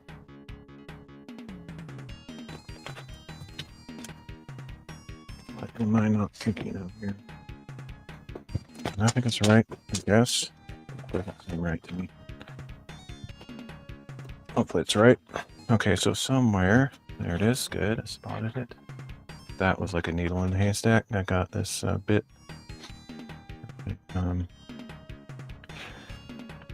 Oh, God.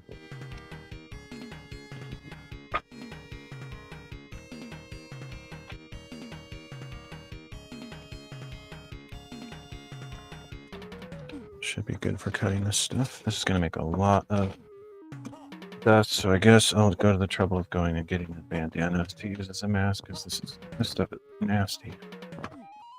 I'm pretty sure I'm done out here. I'm going to kill camera number 2.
Testing.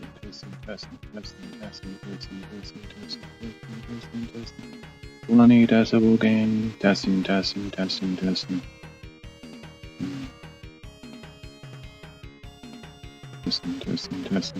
Testing, blah, blah, blah. Guess that'll work. Okay, I'm gonna have to use speakerphone on my old phone. So, what I did, it's not stupid. I don't know how long it's been like that, but apparently I didn't have my main phone plugged in. I mean, I had it plugged in, but it wasn't, power strip that it was plugged into was off, so my battery just died on my main phone. That's what just happened, and I don't know how long it's been like that. And I didn't notice that it came in here. Now I'm using my second camera as my main camera, and I have it on speakerphone, so I'm going to use my wireless mic.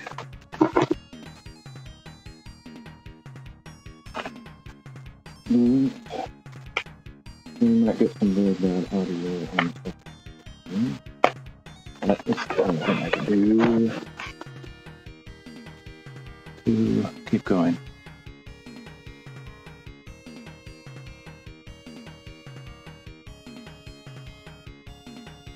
That's I guess that'll work.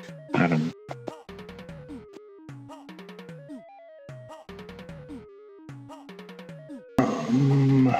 Is that? Oh, I was coming in to get it jammed in, and I noticed that happening, so I just...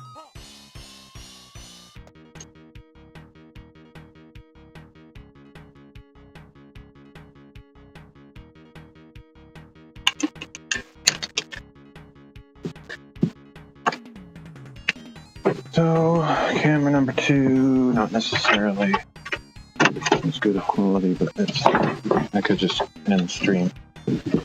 Get that phone.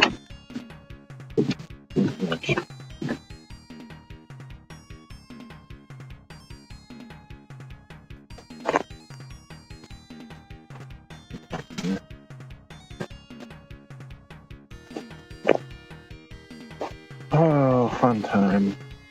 I always do something wrong with that.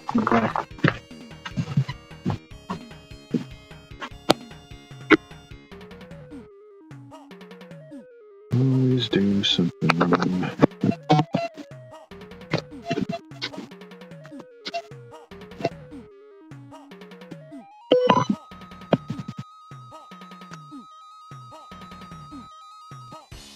Let's see how long we can go. I don't know if this camera is really ideal for this. You might not be able to hear me very well because I'm literally just using a speakerphone and I'll be like 6 feet away from the camera. So I didn't check it. I didn't check the noise reduction filters on. Where am I?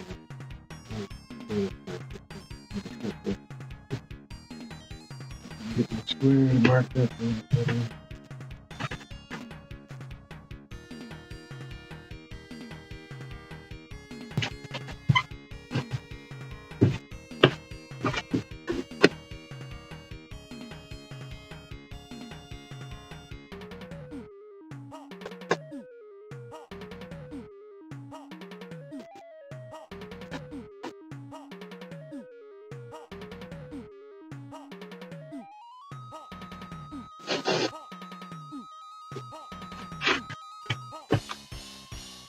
Now to check the noise reduction thing was really loud.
Okay, move on. So that way.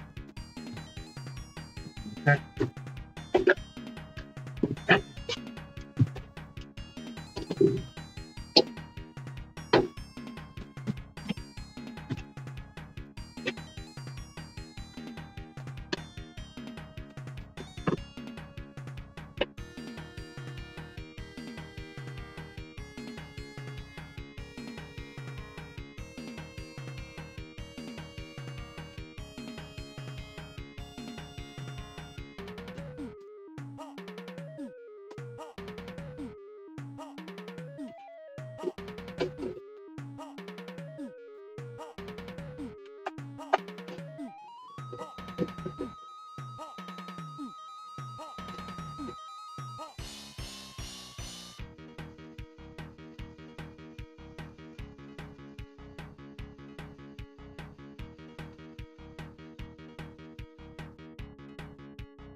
I don't know if you can even hear me.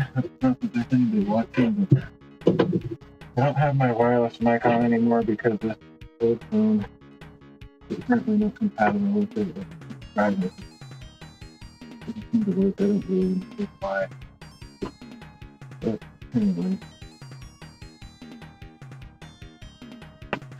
theoretically use my other phone.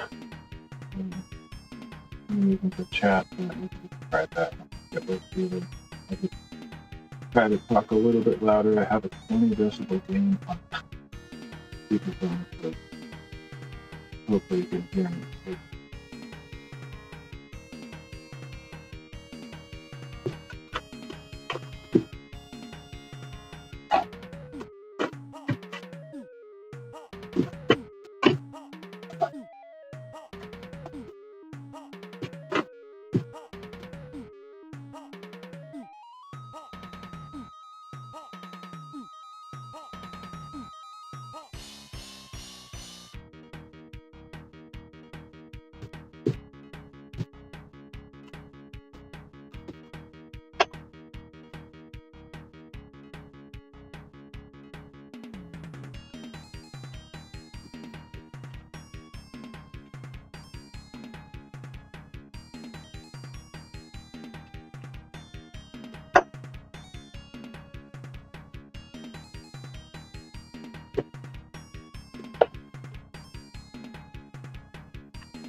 Supposed to be 8 inches and 30, and that's really 30 inches.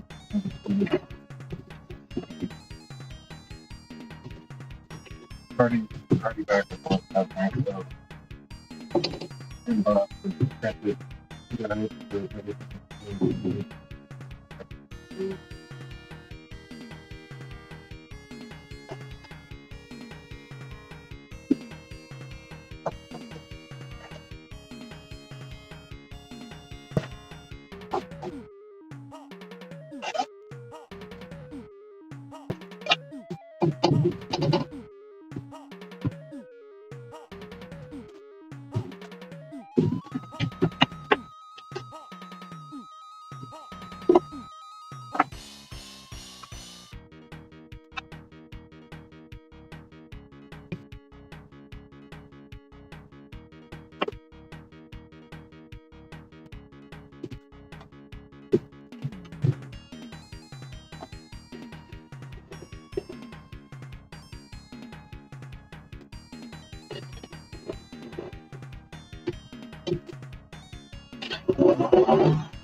Okay.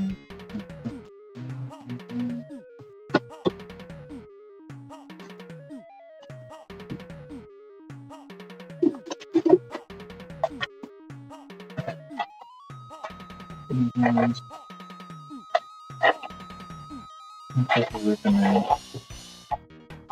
Pretty good with the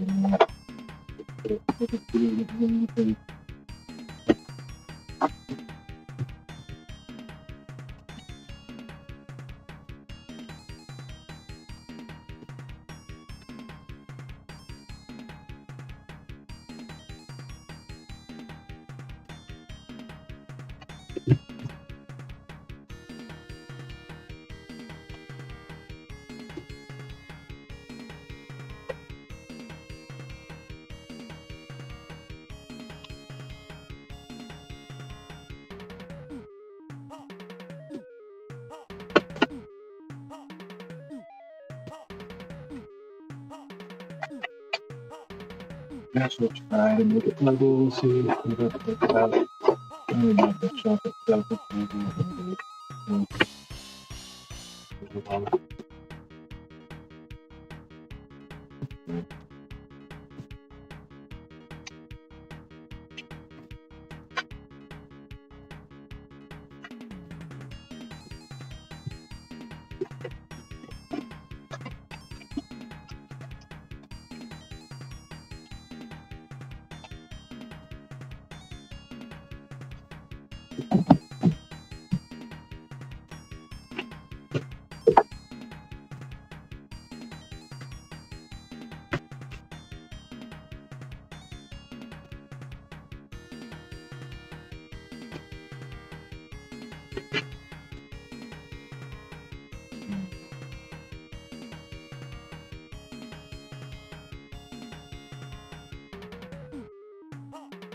I hope this is okay.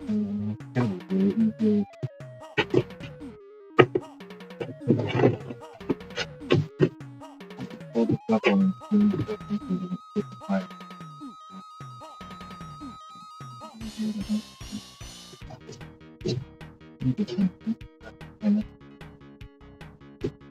what I could do is figure out where this thing falls.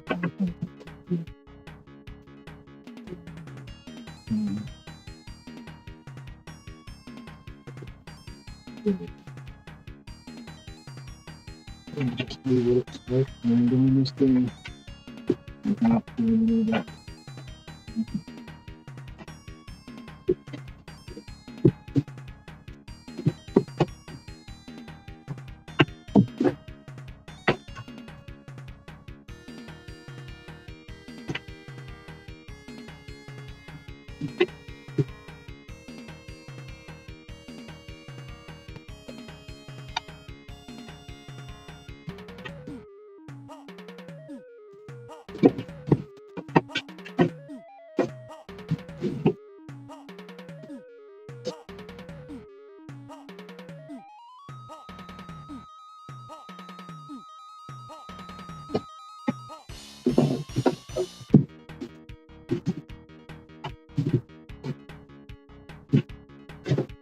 One thing I can do is sort of use the without stick.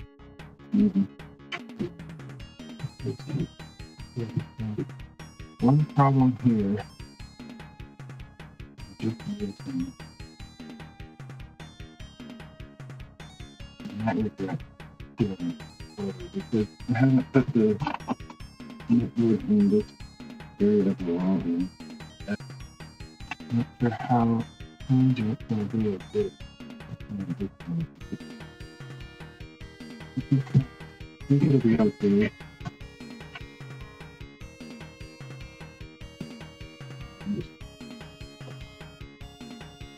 Isn't that? Put it in the right way. There.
I don't know if that's the right move. I'll check the other thing.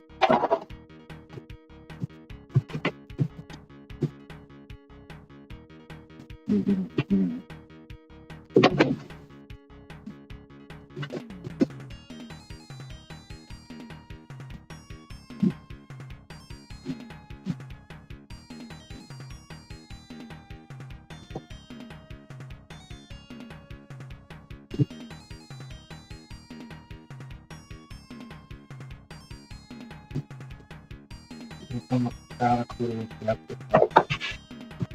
I'm looking for that.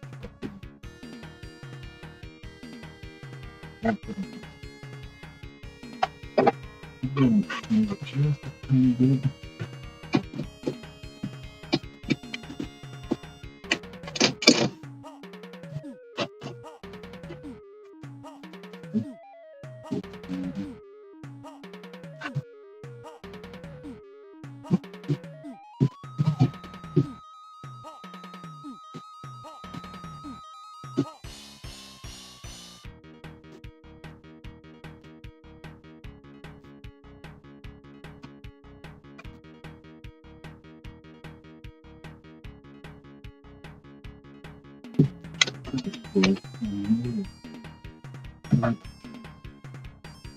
Let's put that in this one. And,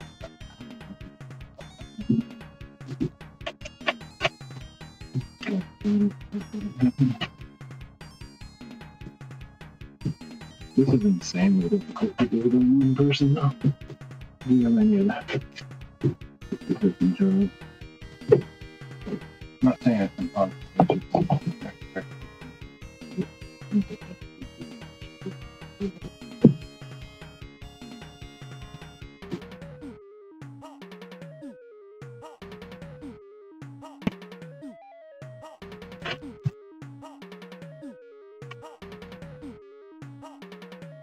You like how that looks? Probably.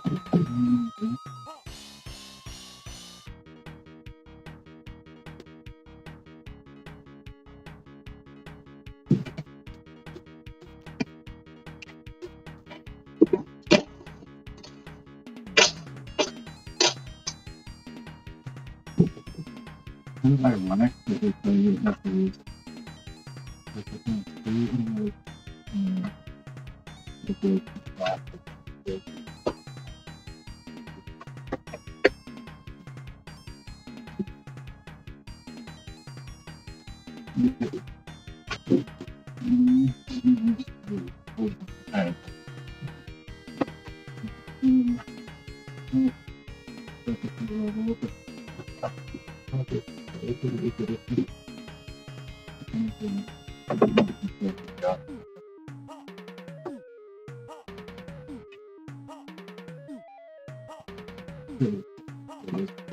the gap between all of that choice and the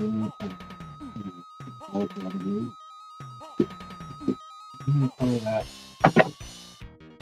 I don't even go to this trouble.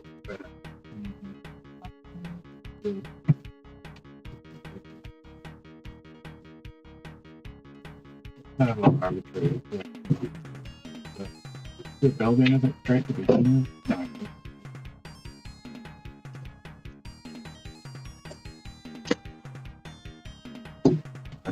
No.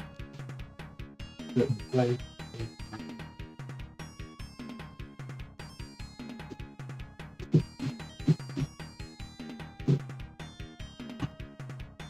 look, I didn't get it too close to the camera.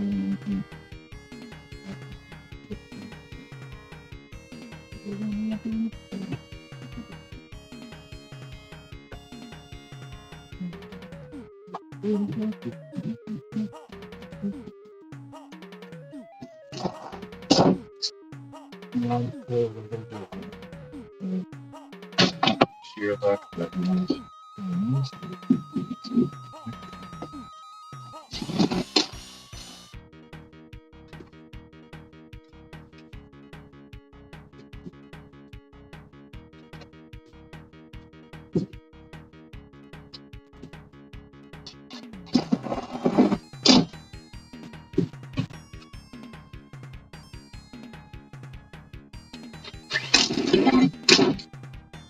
So you might have been wondering this whole time, why is this blocker there? If you maybe that wasn't important. You have to install it from the ceiling down rather than pull it up. And 3 feet up is exactly where the wiring is. You'd be able to put the screw right here. That's the wiring is. Decided to start from the top and go through the down, which is not one. Right, and then get that and let it go.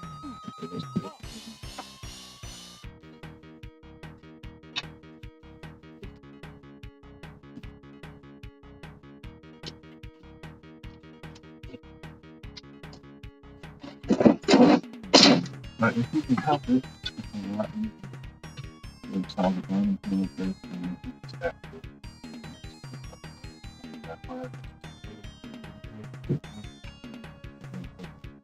screw on top of the first one. Between them and just like the top on top of the bottom screw wire. Which so in that case, if you do it that way, it's not that hard to do it with one person.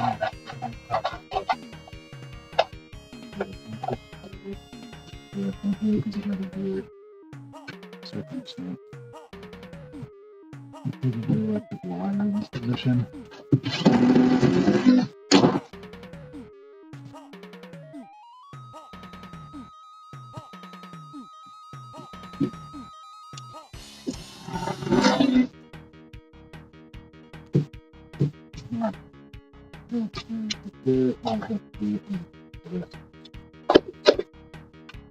A lot of pretty on that thing.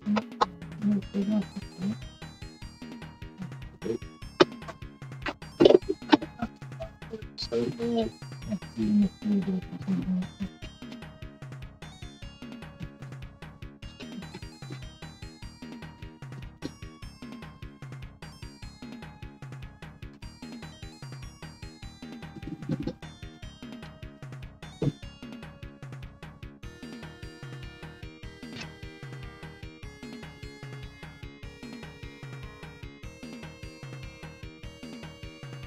Basically have these grids and keep it in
benefit in having a 4-inch USB block in the back go through the rather empty board and not have that right on the edge with like whatever. Should have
Sync that in.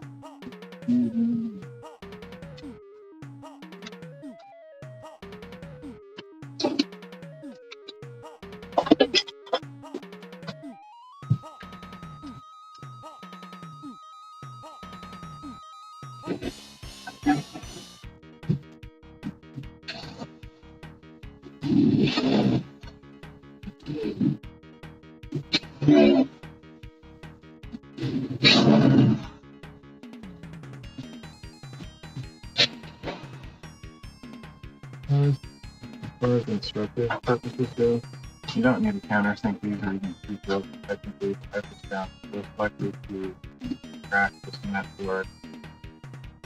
Also, I was having trouble getting the screws sticking in. That's it cost power work later. So if I countersync them, it takes a little bit longer. It's not necessary, but it's really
by a second box of screws. I do the initial calculation, not highlighting how many screws each corner requires to be able to get the lines of screws.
You can see the screen.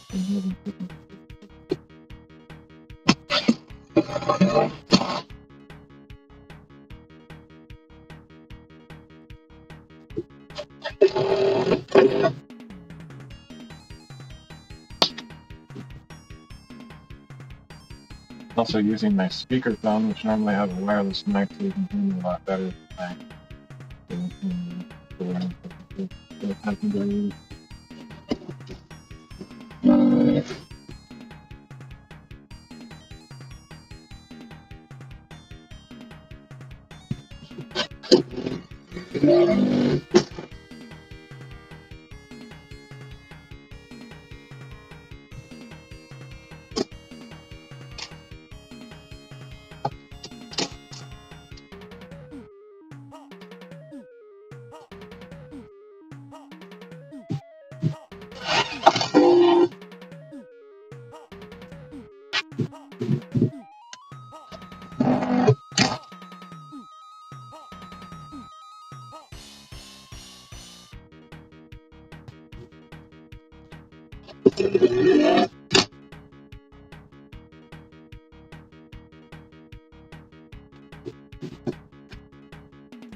Okay, I'm off to the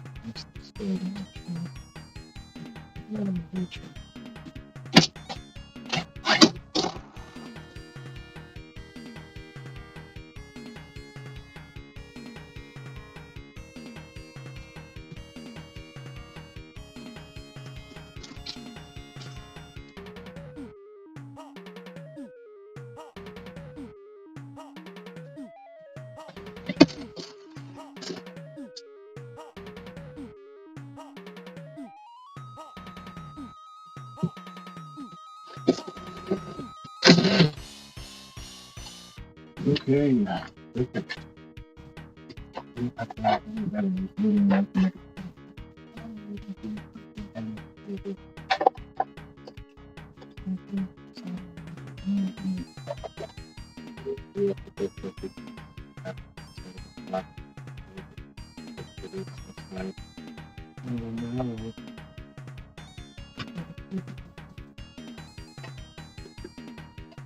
Okay. Yeah. Look like that when you a lot of them. And I have to do back small piece on the bottom. The next one. And then stupid. Put the boxes out.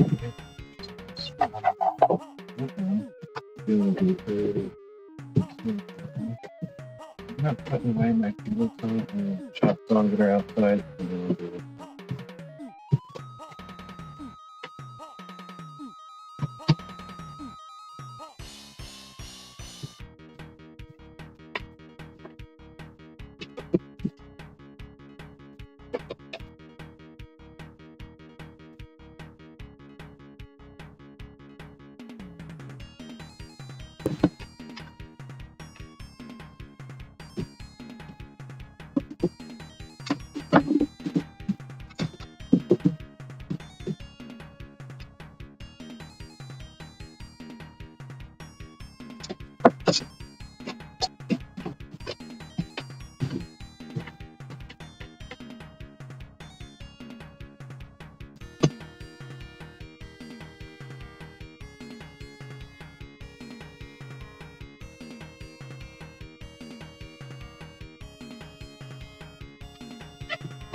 Okay, I'm wrapped up. I'm wrapped up out there.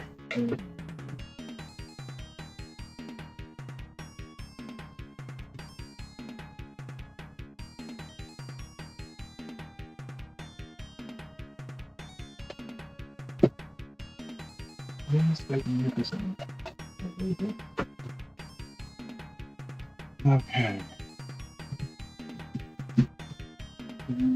Alright.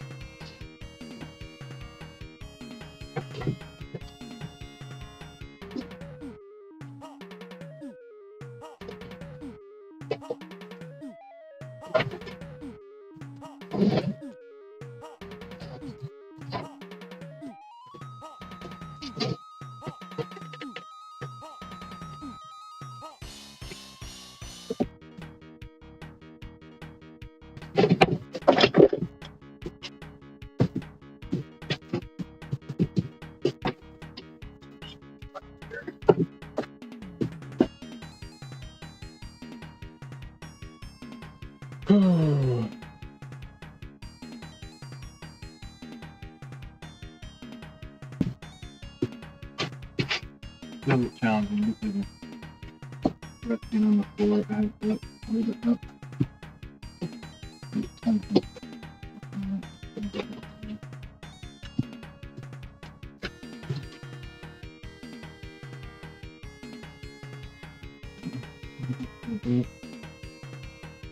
Ditch gap over there. Which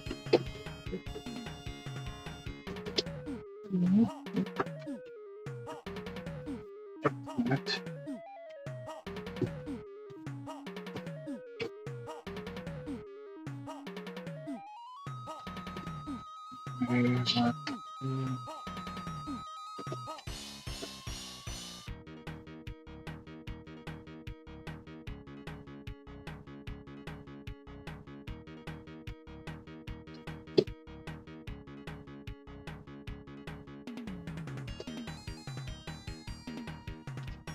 Okay.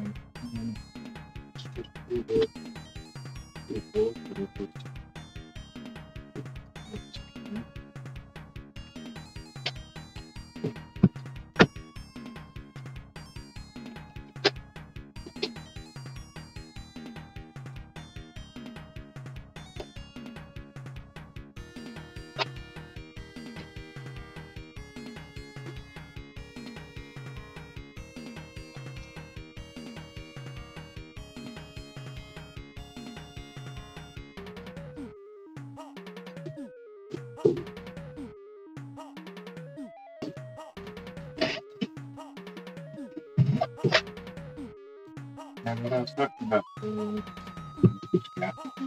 like the regular.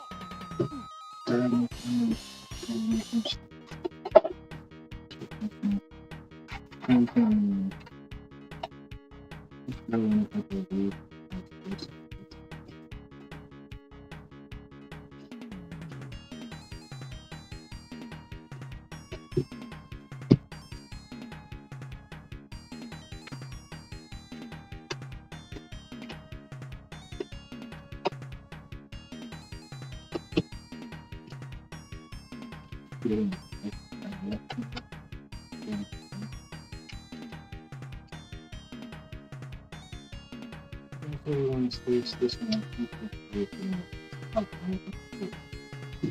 Right on.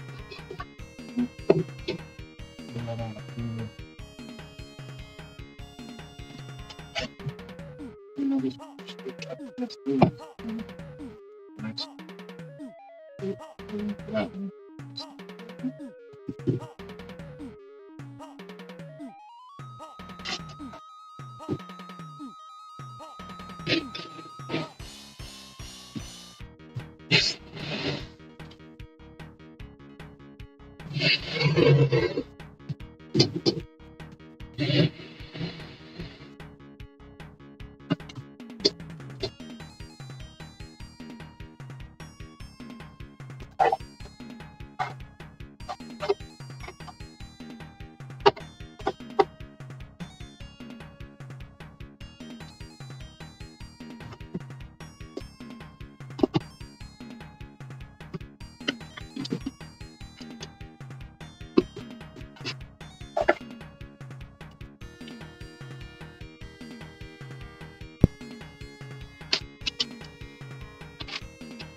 Easier if you have a help. A knee or a head. You need to pull things with your head to speak to you and get yourself.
Oh man.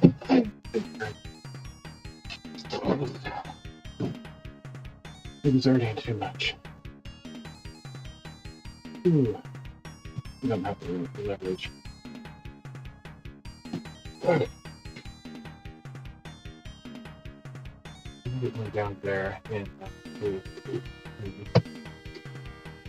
change the other two, like have all my pressure on this side more or less. So that's pretty good.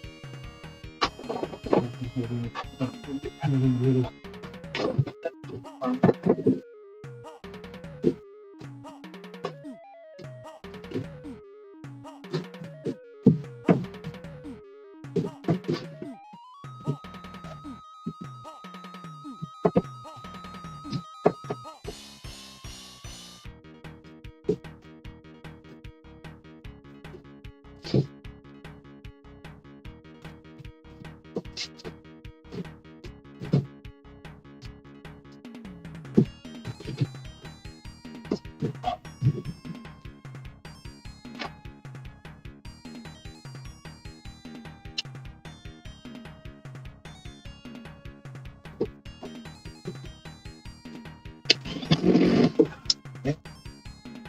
I hate that. I hate that. So what I did, I'm not getting knot in the wood there, but I just pulled the cement board out toward the skirt instead of feeling into the wall. Part of the issue is this cement board is massively warped. Like, we're talking 6 inches of movement.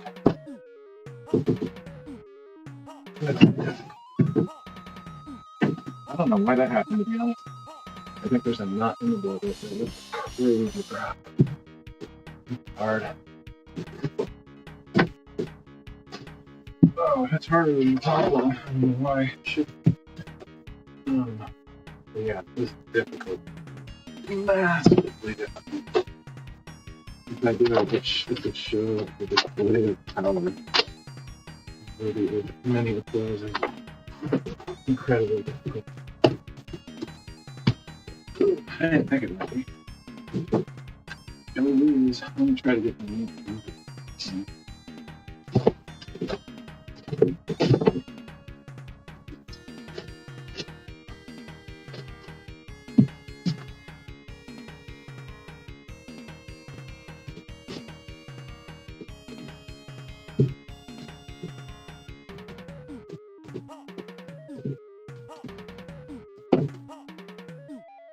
And the Nobel Prize goes to for his work on the board support system with knees and head.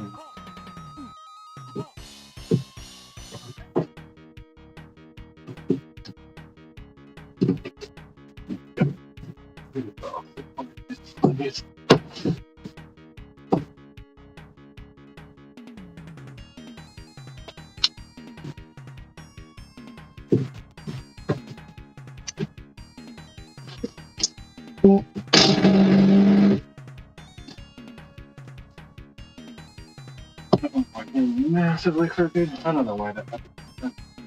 Mysteries. Trying to move this.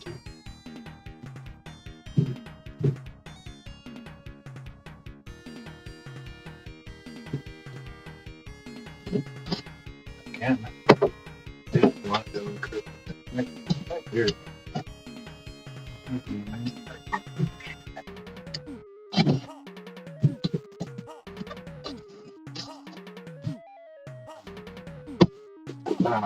Massively. But these are nice.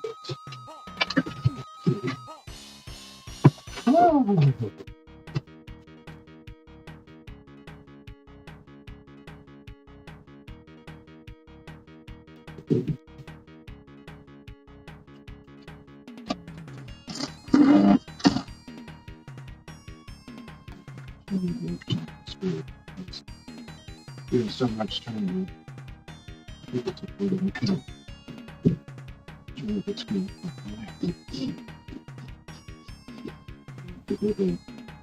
Not in the wood here. Really hard to get through.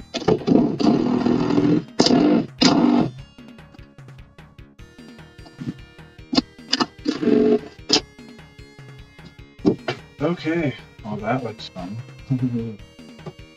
It's perfectly. It's pretty change.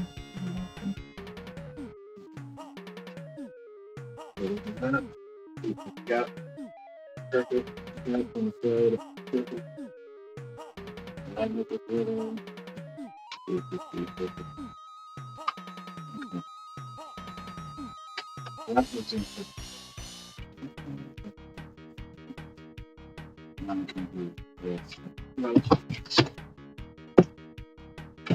That was really.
Oh man, it's hot in here too. Now.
These are screws in them.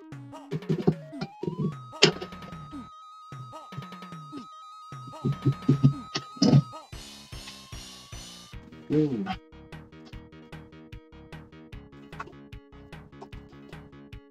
This is not a screw. But I know I have another box somewhere.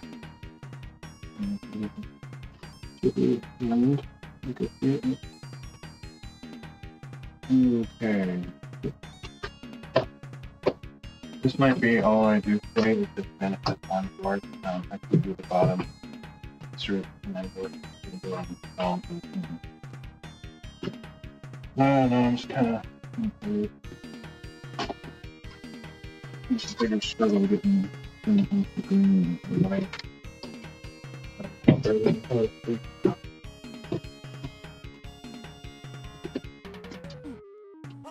Getting 2 boards in there is pretty good. I mean, I'm not feeling grumpy,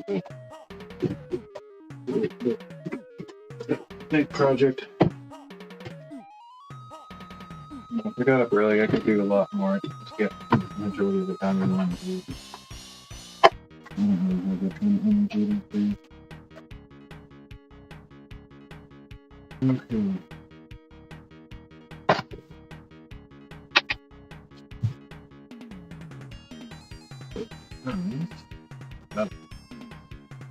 Alright, sensible to sit down.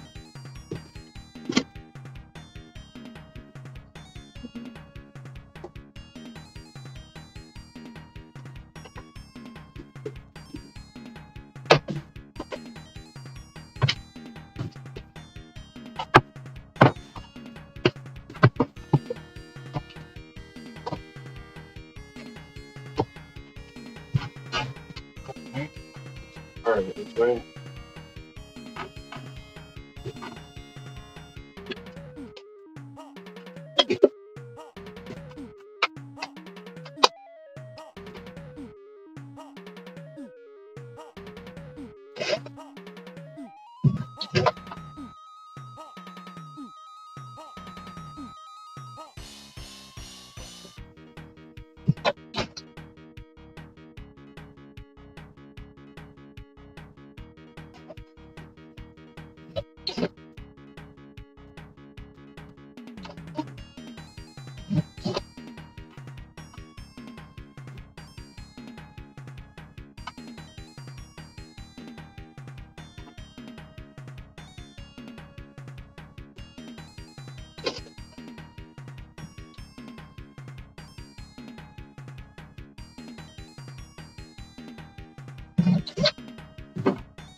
I guess one thing that I'm looking at now and wondering about, probably last to the same is that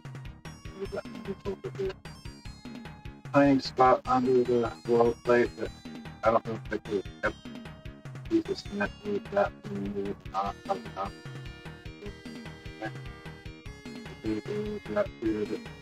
I think that even if I did the tile here, the tile fits in. Not a tiny tile, but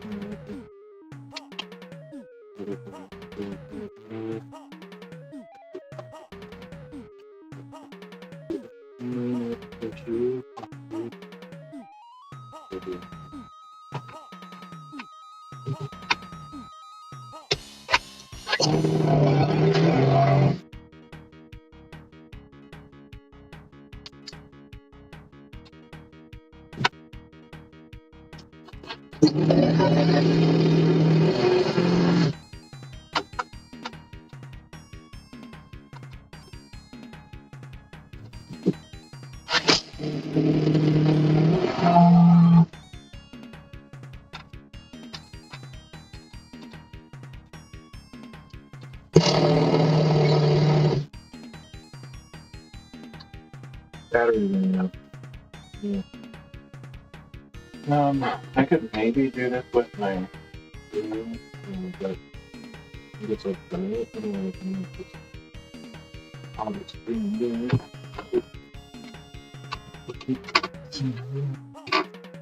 I can't remember if this one has it. This one doesn't have it.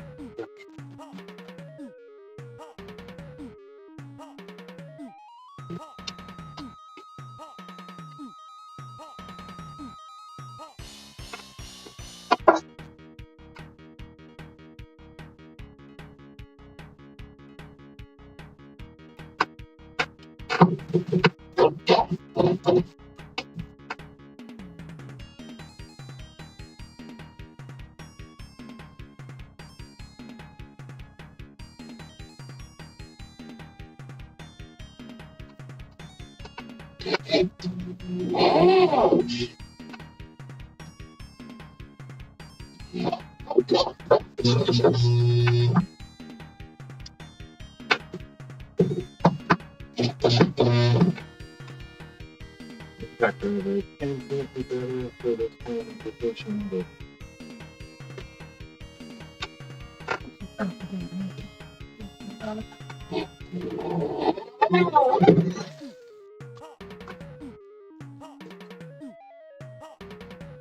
no. It's really good. Something to sometimes at home, ratcheting the system, which system doesn't have, but this one does. But it's the same boiler as that one, so I don't have a boiler right now. So I'm trying to get to. I think I might just call it there because it's not exclusive.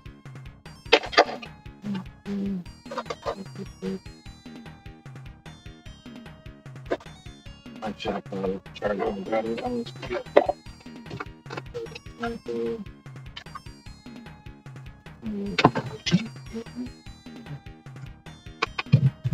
but I'm pretty happy with that. Not just do one thing. Man, it's really hard to be back to unpopular. You gotta be willing to like do the rest of the thing. Get in there and push for it. Football linebacker on the start. You gotta be. Alright, so this full wall is supposed to be done. I have to do that bottom. And then we'll finish this wire stuff around here. And like, wall behind me with this one here, that part. Cut stuff. And then I did something great, but I'll take this off. I forgot to put the insulation back. I almost did that earlier too, but thankfully, now that all the screw holes are in place, it'll be a lot easier. Nothing really, it's just stupid. I might have even forgot with that thing. I didn't cover these screw holes. I'll have to take these and unfix it. It's exactly that funny. I did it once before where I got the back. Once I have to rebuild and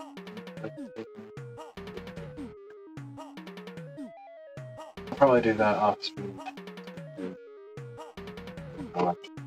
Yeah, I should.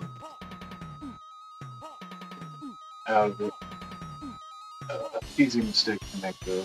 Just wanted to notice it. Otherwise, you're gonna have a like in the wall that's not good. So, anyway, I'll fix that. I would say I can't believe I did that a second time, but honestly, when my brain's working, it's not that. Anyway, just acknowledging I know I didn't fix it later.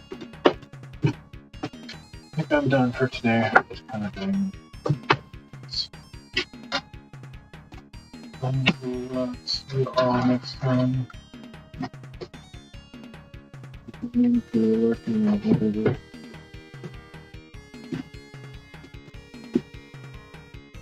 I don't think I can change the scenes from this one.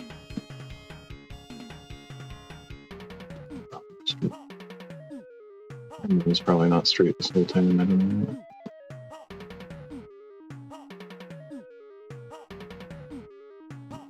Have to go inside to illustrate.